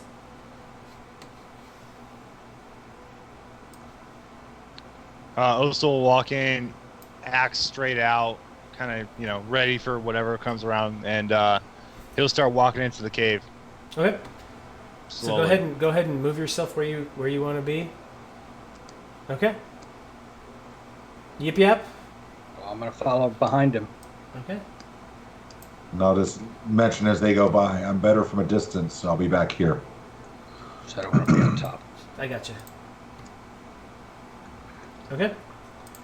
That's weird that it wants to make you guys small. Let me fix that so it's a little bit bigger. Hold on one second, Yip Yap. I'll put you back. I'll put you back where you belong. There you go. All right, I'm a giant. A giant kobold. Yeah. Now Casting large. Okay, so there you go. Okie doke. So Osel, you start to work your way in. Yeah. What are you looking for? What do? You just kind of like at the ready with any the kind axe? of movement, or Okay. any kind of.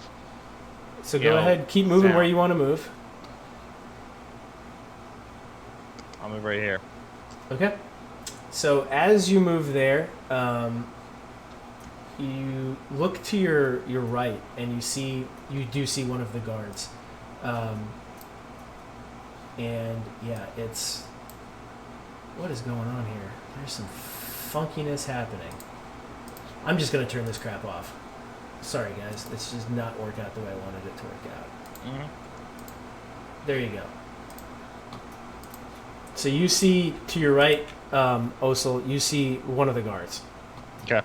And he just comes running straight in at you. So let's go ahead and get the initiative tracker up, and we are going to roll for initiative. Hold on Just one put me second. last. Just put me last. I have to do this. All right.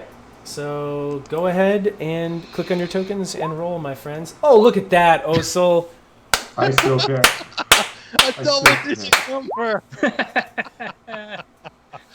So 21. I don't know why it's doing this for your... Yeah, it's not letting me at all. That's really weird. It's weird because it's assigned to you. I don't understand.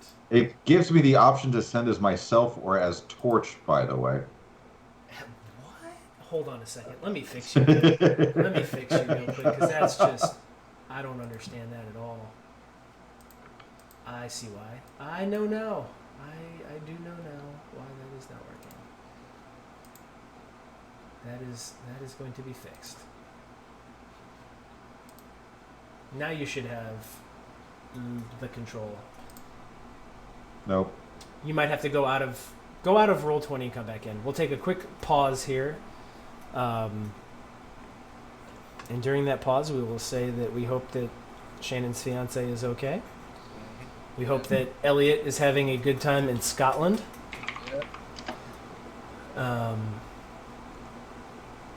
Yeah. Gathering steam. Loading in. Yeah, I forgot to assign the token to your character sheet. No, still not letting me do it. Goofy crap. Okay. I'll just move it where you want it to. You just tell me where it goes and I'll... I would probably stay right here behind Yip Yap with my bow at the ready, Right. knowing that I would do better from a distance than up close. Sure. Got it. Let me close this out. That is so weird. I've had this problem too on my end. Yeah. And I don't know. That's weird. Okay. So I'll let you tuck in back there, Yip Yap. I will roll. What did you roll for initiative? 21? 21. Okay. So I will just add you manually. Actually, I know what I'll do. Here, hold on. Let me bring up your character sheet. I'll just roll it, and then...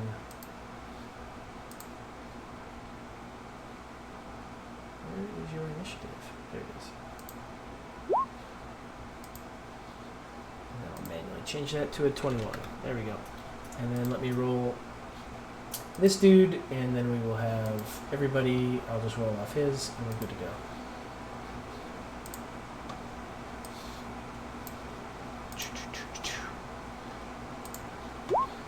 Okie doke. Let me put you first. Osil, you are not at the bottom, my friend. Okie doke. So, Jay, you are up first. I am, knowing that we're walking in a cave and not being able to see what they see, I'm going to ready an action of, yeah, let's just play it fair. I'm going to ready an action for an attack with my bow, triggered by when one of them is in danger or I have sight on a target within range. Okay. So yeah, as you're doing that, this guard comes right easily into your range. Oh, then Like he's coming out from around this crag, just coming in right at Osil. I'm still going to ready the action for when Osil or Yip Yap attack, because I don't know if Sure. they have orders to attack or not. You know, Fair. I'm still coming down from the adrenaline rush from killing a giant elk. Sure. All right. So that's gonna then go to Osil. This guy's coming right at you. He is short sword, but he's also got a spear. The short is Seed. He's coming at you with a spear. Just simple, like a chain shirt and a shield, and just one hand on the spear, just coming at you. I'm gonna cast Channel Divinity Conquering Presence on him. He needs to make a Wisdom Saving throw DC 17. DC 17. Okay. Yep.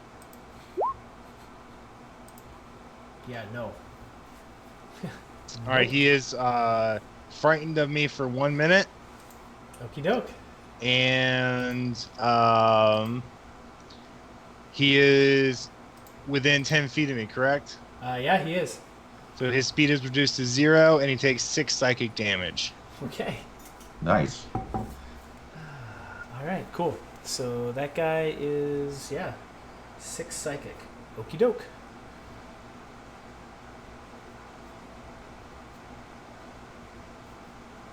All right. Anything else you'd like to do? I'm going to, in case anything else comes up, I'm going to ready a reaction to attack. Okay. Since that was an action to use your channel divinity. Yeah. So you can't ready another action. Oh, okay. All right. I'll just chill. Okay. Excuse me. All right. Yip yap. Well, I am going to. I'm going to cast a spell. And I am going to lightning bolt this dude.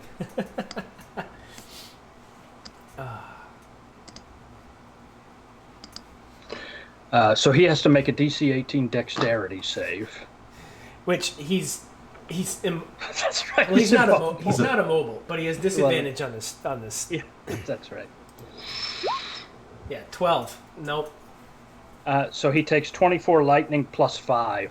So- he takes 29 lightning. As the lightning Oh, leaves Jesus. your fingertips, he's standing there just looking at Osil in fear of Osil. Lightning erupts from your fingers, just completely enraptures his body, reacting off the chain shirt, like arcing back and forth between the shield and the shirt. And you just watch. He doesn't even convulse. He just locks up and then just falls down, just smoldering. Sorry about that. He is dead. All right. Anything else you have? No, I think that's good enough for now. Doke.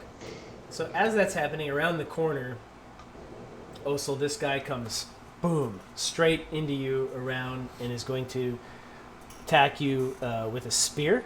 Mm-hmm. Pretty sure 12 does not hit you. Does not. All right. And do I have line of sight since he attacked? From where you are you stacked up kind of in a line? Because the way it works right here, you'd have no visual on him.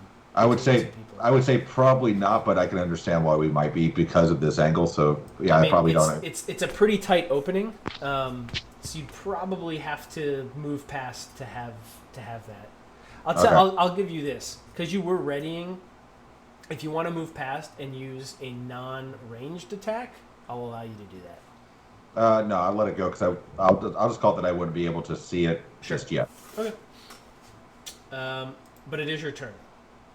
All right, so now I will move adjacent to Yip Yap. Okay. That's 10 feet. That's not disadvantage yet, right? Not yet. It's 5 feet where it's disadvantage. Right. All right, so I'm going to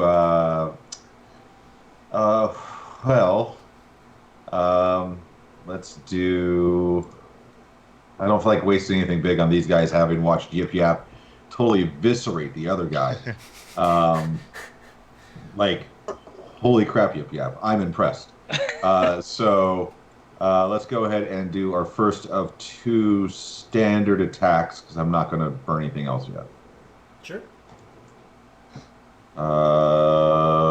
That hits. What is? Oh, I'm way down there. All that happened. All right, so that's straight 10. Yep. And second attack is 14. The first one hits. The second one, you're a little worried about hitting Osil, and it sails in between the two of them. Okay. 10 damage off that first one. Okay. Yep. And that will be my turn. All right, Osil. All right, I'm gonna great axe this guy in the face.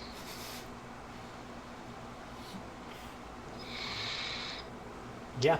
Does 24 hit? Yeah, 24, it just barely hits. Okay, good. It's a glancing blow. So you come down and you just axe this guy right square in the face. He's not wearing a helmet or any head protection, and you just split his head right open. I'm attacking again. No, you don't need to. Well, I also would hit him again to really make sure he's down. Okay. So this guy's on the ground crumpled, and you just you like sever his left arm off. Okay. So you have these two guys down here. Yeah. I'll walk forward. Okay. I'll step over that body and walk forward towards this this altar thing. Sure. All right. Do I see anything unusual on it? It's. Go ahead and roll me religion.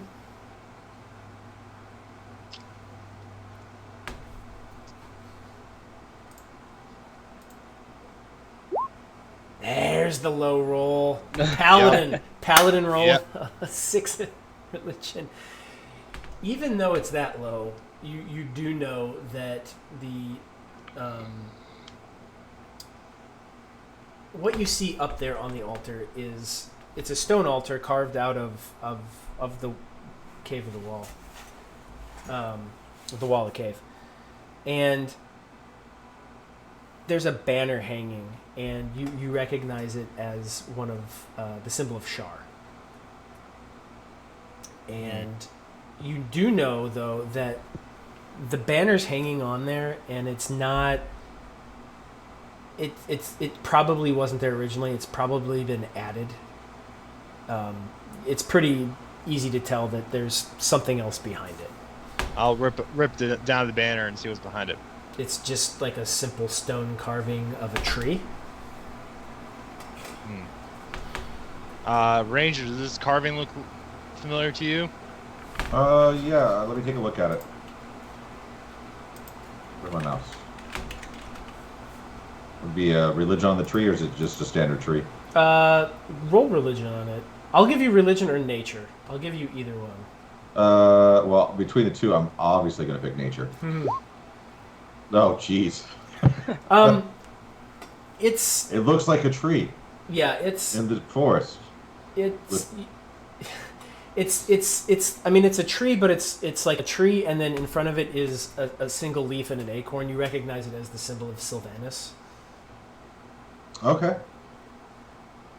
Double check. Is that the? Nope, that's not good. Yeah, it's some people with an affinity prefer that particular goddess, I guess. Okay.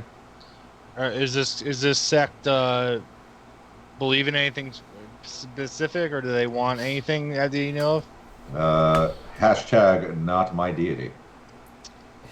Not mine either. So all right. You'd know. I mean, being a ranger and being throughout nature, you'd know that Sylvanas basically is like the deity of nature. It represents all of nature. Not just forests. So even though the symbol is the oak leaf, it's all of nature, and like he's not necessarily like a good or bad or evil or good deity. It's more of just the neutrality of nature, and like the good, the bad. It's all part of the whole system. This may have something to do with why we are seeing the giant critters outside that we saw. But I mean, it's for nature folk, and I kind of understand that. But that's the best I can help you out with. Okay, well, let's see if there's anything else in the. Is there a wing? I see a wing over here. Should we investigate further? While they were looking at the altar, I want to check this body, see if there's anything interesting. Not really. You see the shield, the chain armor, the spear. Now the spear that the guy was carrying that you shocked is just It's just a black charcoaled log, not even a log at this point, but yeah, it's just black charcoal. But yeah, They don't have any there's no money. no symbols on them. No. Like a okay. Nope. All that were lit were those 2 torches out on the altar. All right. I'm gonna walk over to this wing and see if I see anything over here. You just see kind of some old crates and barrels. Nothing looks like it's been used anytime soon. If you want to roll investigation to go deeper, just let me know what you're looking for specifically.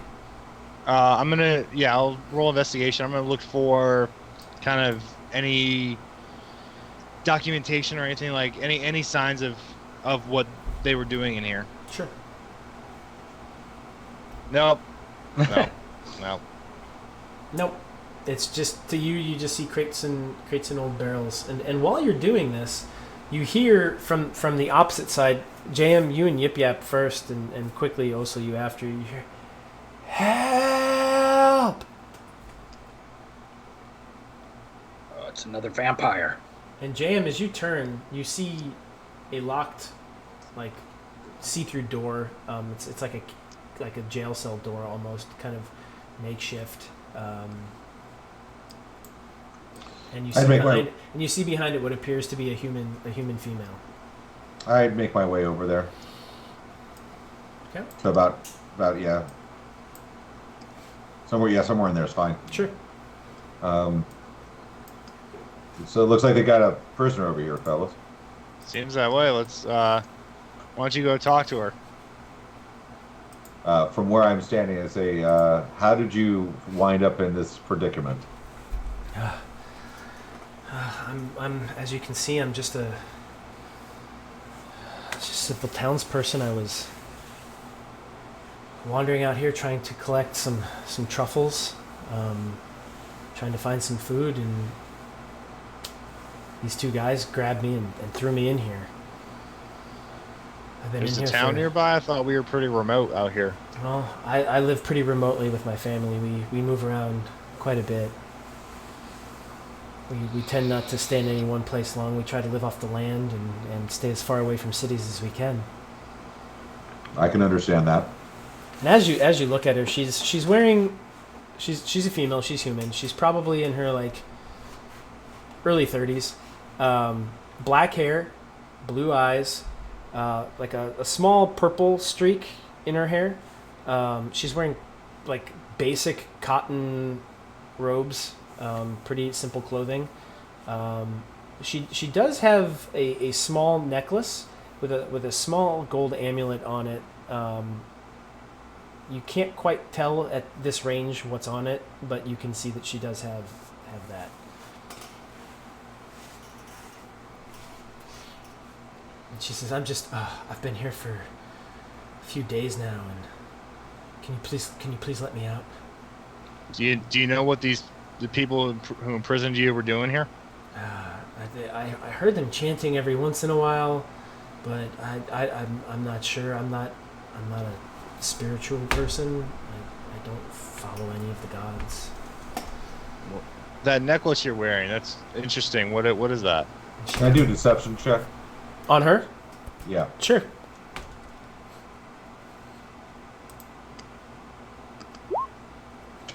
You're extremely confident that she is telling the truth. Yes. So yeah, so she looks down and it's a hand holding a quill, like a writing quill. And she's like, "Oh, this has been in my family for years. One of my I guess great grandfather was a scribe, and it was the first time someone in our family had made any decent amount of money, and it's been handed down, and we've had to sell so many things off that this is the last truly valuable possession we have, and we're ever in need, I'm to sell it and use the money to take care of myself. But I was just trying to forage and see what I could find. It's a noble profession, scribes. Is your village far? Do you have any water or food? I'm very thirsty. I'm very hungry. Yeah, I'll take out my flask and I'll kind of hand it through the bars to her. Sure. And she takes it. She just glug glug glug glug glug, drains it down and sets it back out. She kind of. Thank you so much. My name is Manya. I'm so happy you are here. I saw the little one shock him, and I was terrified, but Yeah, that was an accident. well, either way, I'm glad they're gone. They were not nice people. I'm gonna make a deception check on her too, just to see if she's Sure. hiding anything. Go ahead and roll. Well, deception is you're deceiving I'm someone. sorry. And I made that mistake before with you. Yeah, that Michael. should have been perception. Sorry. Perception. Okay. Well, it's insight. Insight. Yeah. Gotcha. I'll roll insight. Yeah, you're pretty sure she's telling the truth. Okay.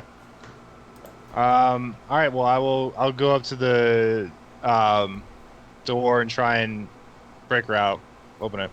It's a simple chain lock, like chain with just a simple lock on it. So you can, you take your axe and you hit it a couple times and it breaks through and you can open the doors. All right. Yeah. I'll break in and open. And come on out.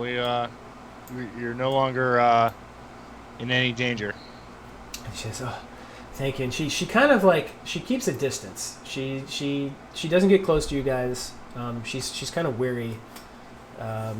She's kind of standing back and she's kind of constantly fidgeting, just kind of like arms folded and then arms not folded. And she goes, do you have something to eat? Anything? They took all the food that I had collected and ate it. I'll toss her some of my rations. Okay. You can have what's left of the giant elk that's outside. Well, I do know how to take care of that. So if elk meat is delicious, thank you. I'll gladly take that. So, is there anything? Did they have anything valuable I could take and sell maybe? They had some weapons you might be able to get something for. Well, I can maybe venture off and I can't carry a whole lot. I'm not that strong, but we're not far from Delruin at this point, and maybe I can get down there. And she walks over and she kind of gets close and then waits for you to part. She doesn't want to push through you necessarily, so she like gets here and she kind of just waits. Do you guys move out of the way, or do you just kind of stand there? I move out of the way.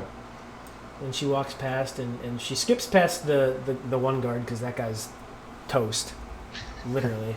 And she goes to the other one. She looks and she kind of like pilfers through, and she takes the sword, and the shield's too big, and that's really all. She just takes the sword and kind of she goes, I need to see outside, and she starts to walk outside.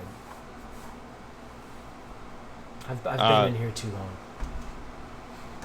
Well, be on your way then.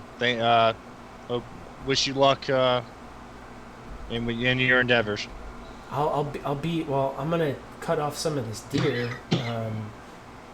Would you like me to cut you some to take with you? I'm very quick. I can process it quickly. You seem like you're in searching for something, and I don't want to intrude upon that. But We have plenty of meat. Our ranger friend was quick about it, so no, go ahead. It's all yours. Have at it. You're in much greater need than we are. and she thank you so much. Could I trouble you for a dagger or a knife? I don't really want to cut it with this sword. It's not the right tool. They took all of my things. I have nothing. Yeah, I have an extra dagger on me. I'll walk over and hand it to her. Yeah. So she takes it and she looks at it. She's like, "Oh, thank you." And she walks outside. Well, it seems like that's all that's in this cave. Shall we head on back down the trail? Sure.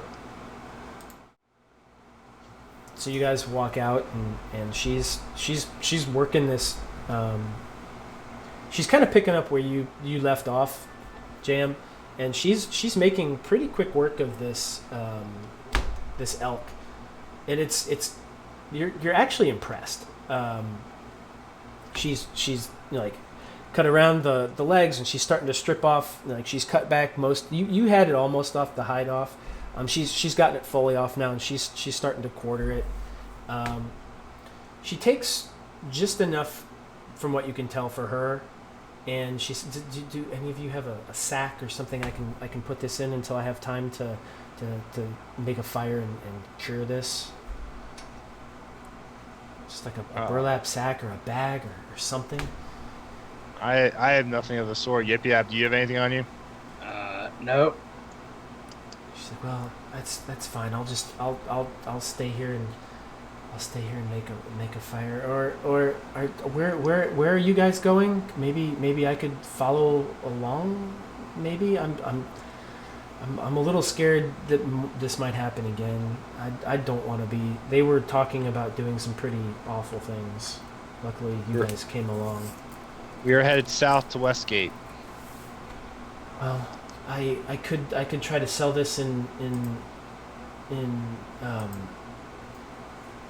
Darylin if you could at least get me closer to the road. Would you mind if I came with you? I don't want to be alone. Not after If that will make you feel safe, then yes, we could do that. Thank you. I don't have anything to give you but my word that you have saved this woman's life, and I thank you. That's plenty for us.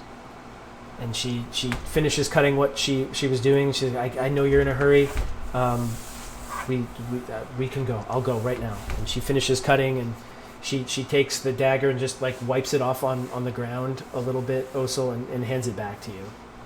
And she says, "Just let me run back in for 1 second. They may have had my things in there. Can you wait for like 5 minutes for me to search?" Sure, that's fine.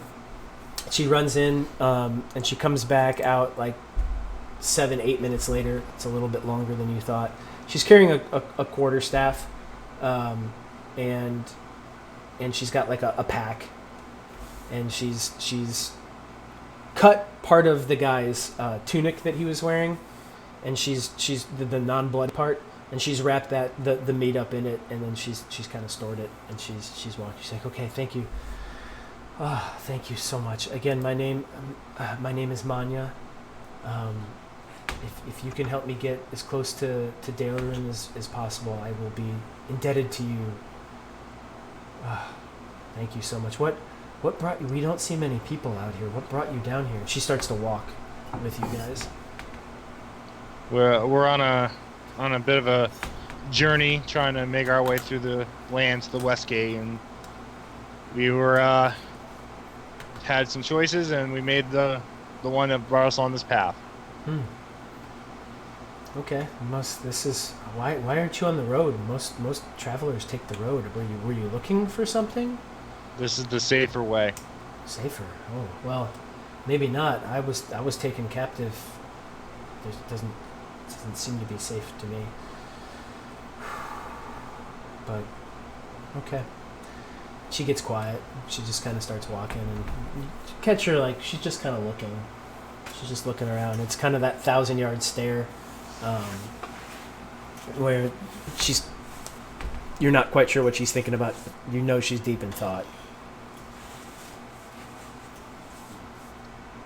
Well,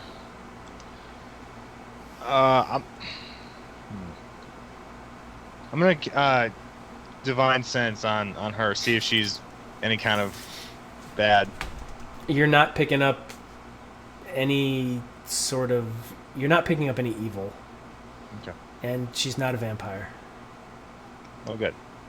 My God. But Yip Yap, if you want to try to confirm with your mirror, you're more than welcome to. I think I'll do that nonchalantly. You got Just your to make magic sure. mirror, you know. So yeah, you kind of like turn around and start walking backwards and hold it up, and you see both yourself, and you see Osil, you see JM, and you see Manya. All right, that makes me feel better. So yeah, you guys are just kind of continuing along this makeshift path that you're forging through, Yeah. and she kind of knows what she's doing around here. She's walking around and she's pretty comfortable in this terrain. Ranger, it seems that she's got some skills.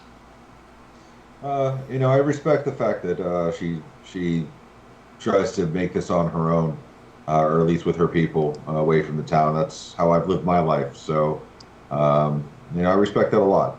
It's good to see. And she hears you guys talking, and she was a little bit ahead of you, and she kind of slows down her pace a little bit and kind of rejoins you guys, and she's, some people don't understand wanting to try to make it on your own away from a city. It's a lot of people call it a lonely life, and it's not that I don't like people, it's just that I don't like a lot of people. Understandable. I do what I can to make ends meet. I sell hides, and yeah, I forage, and I sell some of the more interesting food things that I find, some rare truffles. I work with some druids not too far from here, and we kind of trade and we help each other out. But you guys, you're very different from everyone that's come through here, which is just a few of these people. They're very dark. Well, this was the safest route we had to go on, so it's the one we took. Jam, give me perception. You got it. Hey, finally. When she said some people are very dark, she was looking at you. Good.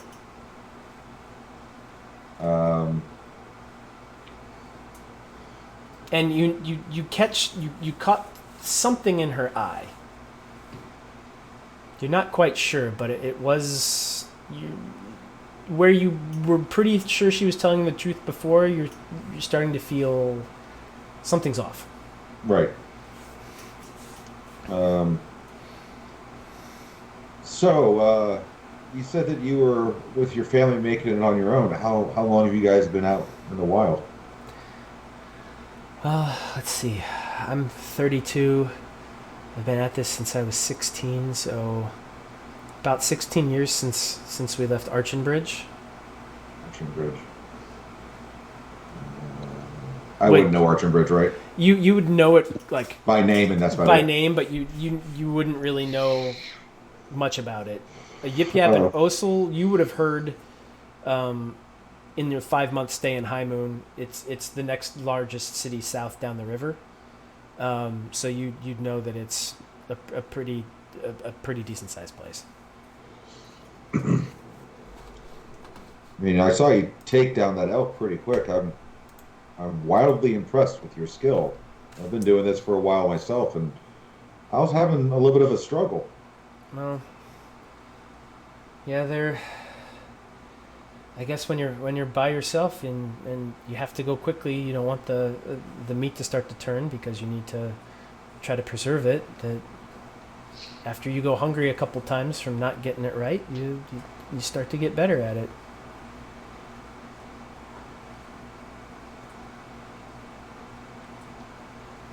Everybody, no, JM, give me perception. Another one. Yep. Even with that, you as she's walking, you see her hands aren't dirty. Granted, she was just working with blood, but they're relatively clean. There's no signs of dirt, and you don't get the impression that there's any calluses or any sort of work going on there.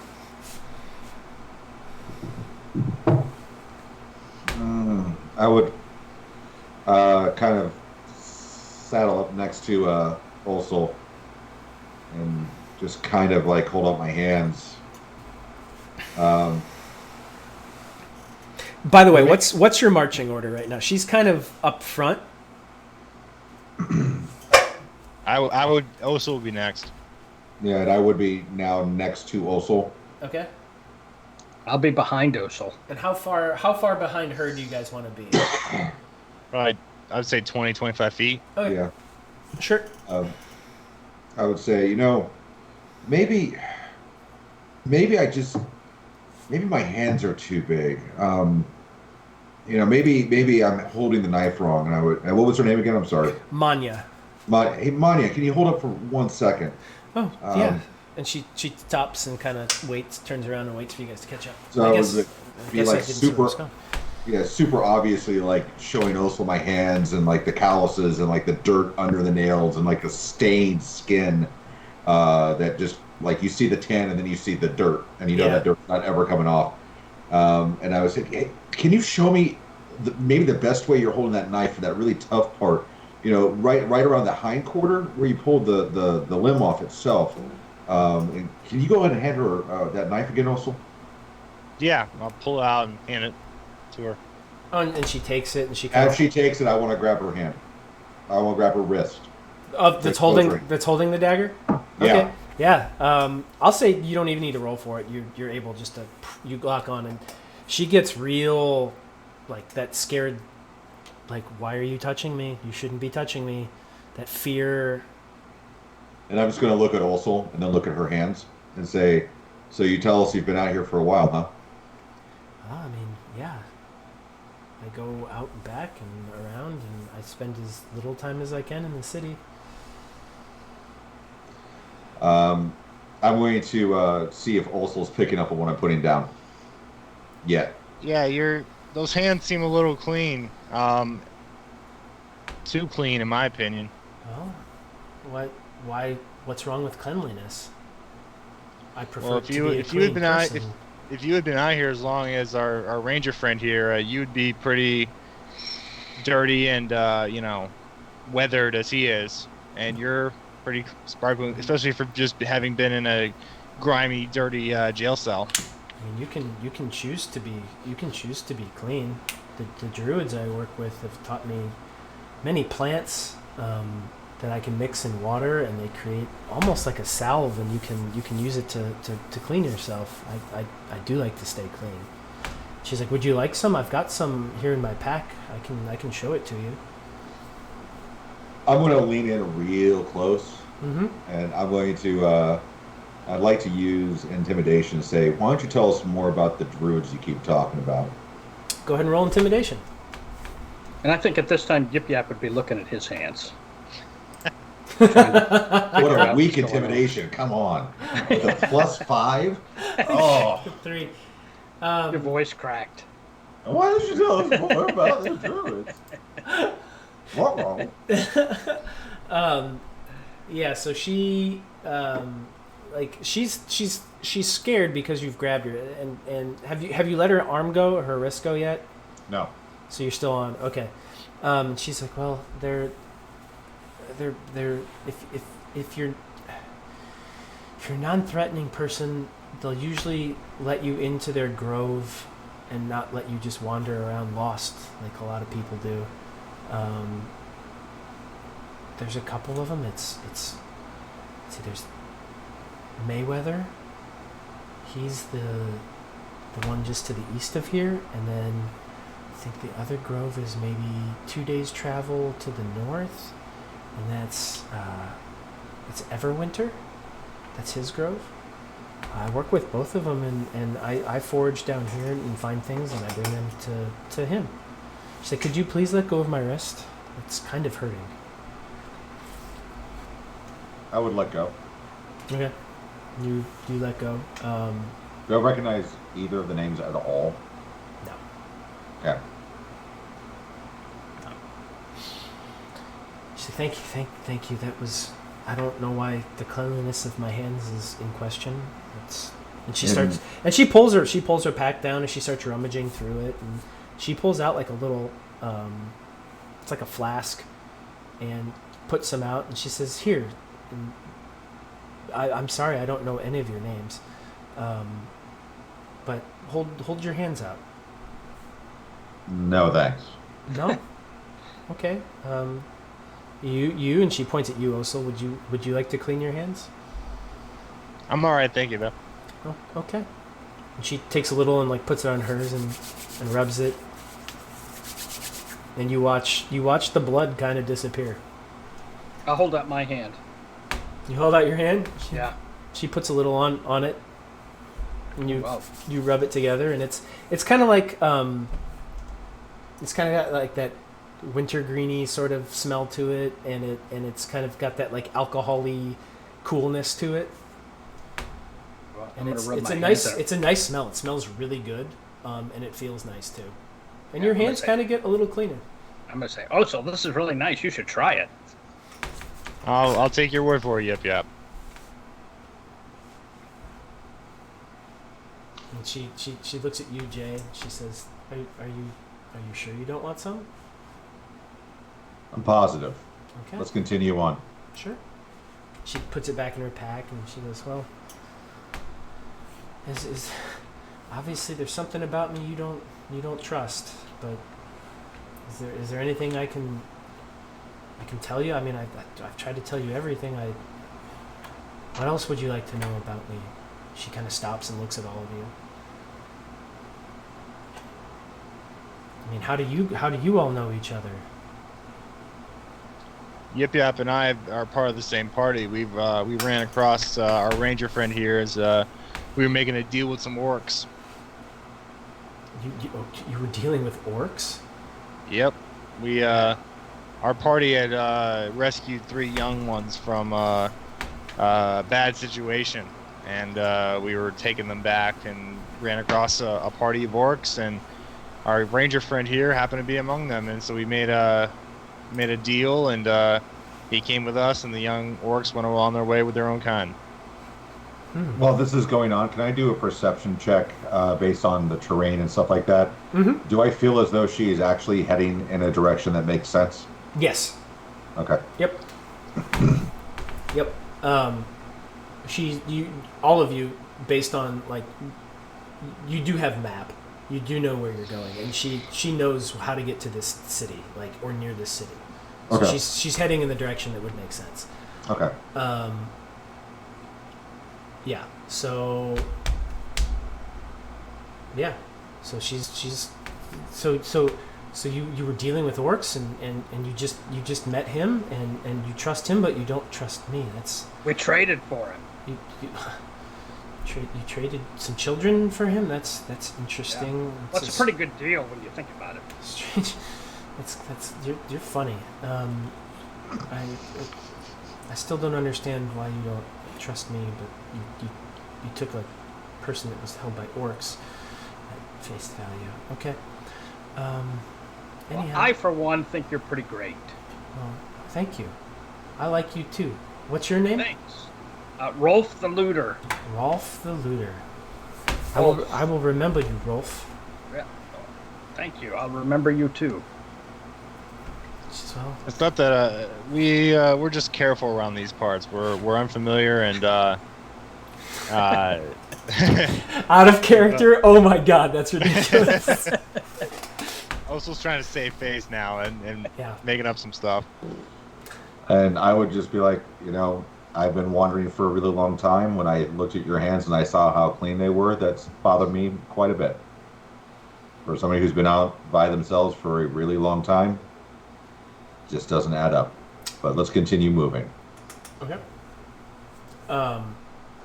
Osil and Yip Yap, can you take your headsets off, please? Jay, Yeah. I need to know what surface level thoughts you're thinking right now. Okay, so either this is somebody who has been sent to do something similar as myself, or this is somebody who's leading us to a trap, or Okay. she knows me or knows of what I'm trying to do. Okay. Like one of those 3. Okay. I need you to make a wisdom saving throw. Alrighty. And let me find what my spell DC is going to be. Oh crap. What was it? Sorry, I An didn't see 11. it. An 11? Yeah, I'm pretty sure she takes you on that one. Okay. Yeah. So now I need to know.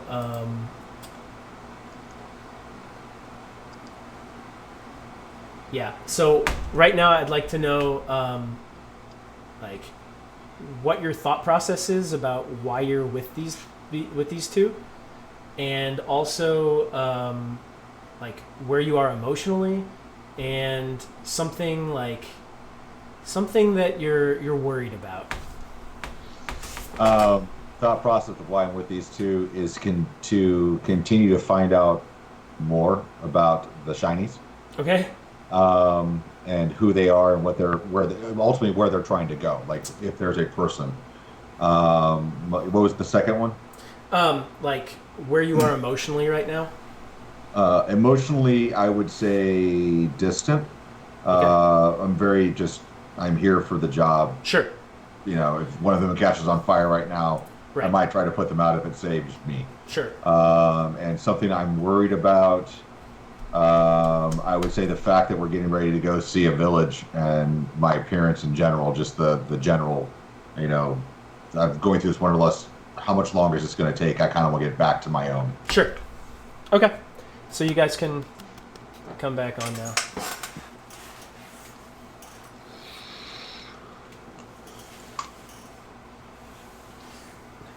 Okay. So she kind of goes back to talking about the druids and her family, and she goes like on these crazy long diatribes about like the best way to forage for truffles when you don't have a dog with you, like the crazy stuff she's learned from some of these druids, like, you know, the best part within a stream to get like the best water coming off rocks for like higher mineral content. It's almost annoying, and she's talking as if she hasn't talked to people in a very long time. It's that sort of I'm just so happy to kind of be around people again, as much as it's, I guess, a difficult situation, and being in, I guess, mortal danger just kind of makes you I don't know, appreciate the good people again. I guess I'm hoping you're good people. I'm hoping you're not going to lead me anywhere, because I want to sell this sword and maybe some of this meat and get back.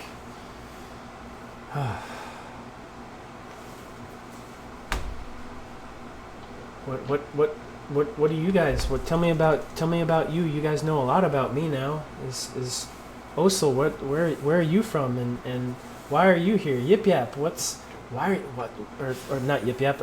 Rolf, what's a kobold doing out here? I'm a halfling bard, minstrel. I loot taverns. Oh, I get it. You play a lute. Oh, can you play something? I'd love to hear a tune while we sure. walk. Oh, I can do that. I'll take out my lute. Performance, go. The role you have to wait for the entire campaign. I think I'd be holding it upside down because I don't really know how to play it, and it's probably still out of tune. You're playing it backwards, and your fingers don't really work right to hold like the little frets, but your like claws pick the strings almost a little too hard, and it's just it almost sounds more like a banjo at this point. And it's bad, and she kind of looks at you and she's like, that's nice. Yeah, thank you. I've looted lots of taverns this way. I'm sure you've made plenty of money. There's no tavern that Rolf the Looter can't loot. I'm sure I'll hear tales of your prowess on the loot soon enough when we get to town. Also, what about you? You're a very, very beautiful person. My tale is a long one and a sad one. not all the details of which I wish to relive at this time. I understand. But where are you guys? So you're trying to get to Westgate. I've never been across the sea. What's Westgate like? It's a city, you know. It has Is it a big city? Is it like Archenbridge? Archenbridge is like tiny in comparison. it's a city unlike any you've ever seen. Its size probably wouldn't like it. well, maybe not. Perhaps the lands outside will more be along your to liking. And you, I don't know your name either. I have found over time that names are not important. Well, should I call you? You're not a druid. What shall I refer to you as then? You can just call me Jam. Jam. Okay. Jam, what's your story? I wonder. It's what I do. I understand that. And you guys continue, like she just continues to go down this path of talking and soon, like you've been walking all day, she's been talking all day, and while it's like it's kind of annoying that she's just keeps going, her voice is very soothing, so it's not, you're like kind of annoyed, but then you're like, oh, but I kind of feel good. And the sun starts to go down, and you've made a lot of progress today, and it's time to set up camp. All right. Well, same watch order. I'm fine with taking the first watch. Yeah. I'll take the second watch. I can take the last watch. Okay. Well, Yippee Apple. Okay. Yippee Apple, come wake you when it's time. You don't want me to take a watch? Well, no, you've been through such an ordeal. I'd rather you get a full night's rest. Well, I also would like to do my part. I don't want to take something for nothing. You saved me, so I should at least watch your backs. Yeah, and I'd like to sleep the whole time. I can take his watch. Yeah, that sounds good. I will take Rolf's watch. Okay. Okay, that's fine. So she goes to sleep. Oh, so you're up first. Yep. So she kind of goes off to the side. Did you guys light a fire? I wouldn't have. You've kind of come into more trees. Like you're back in the foothills again. So you have a little bit more cover. Okay. But it's still your call.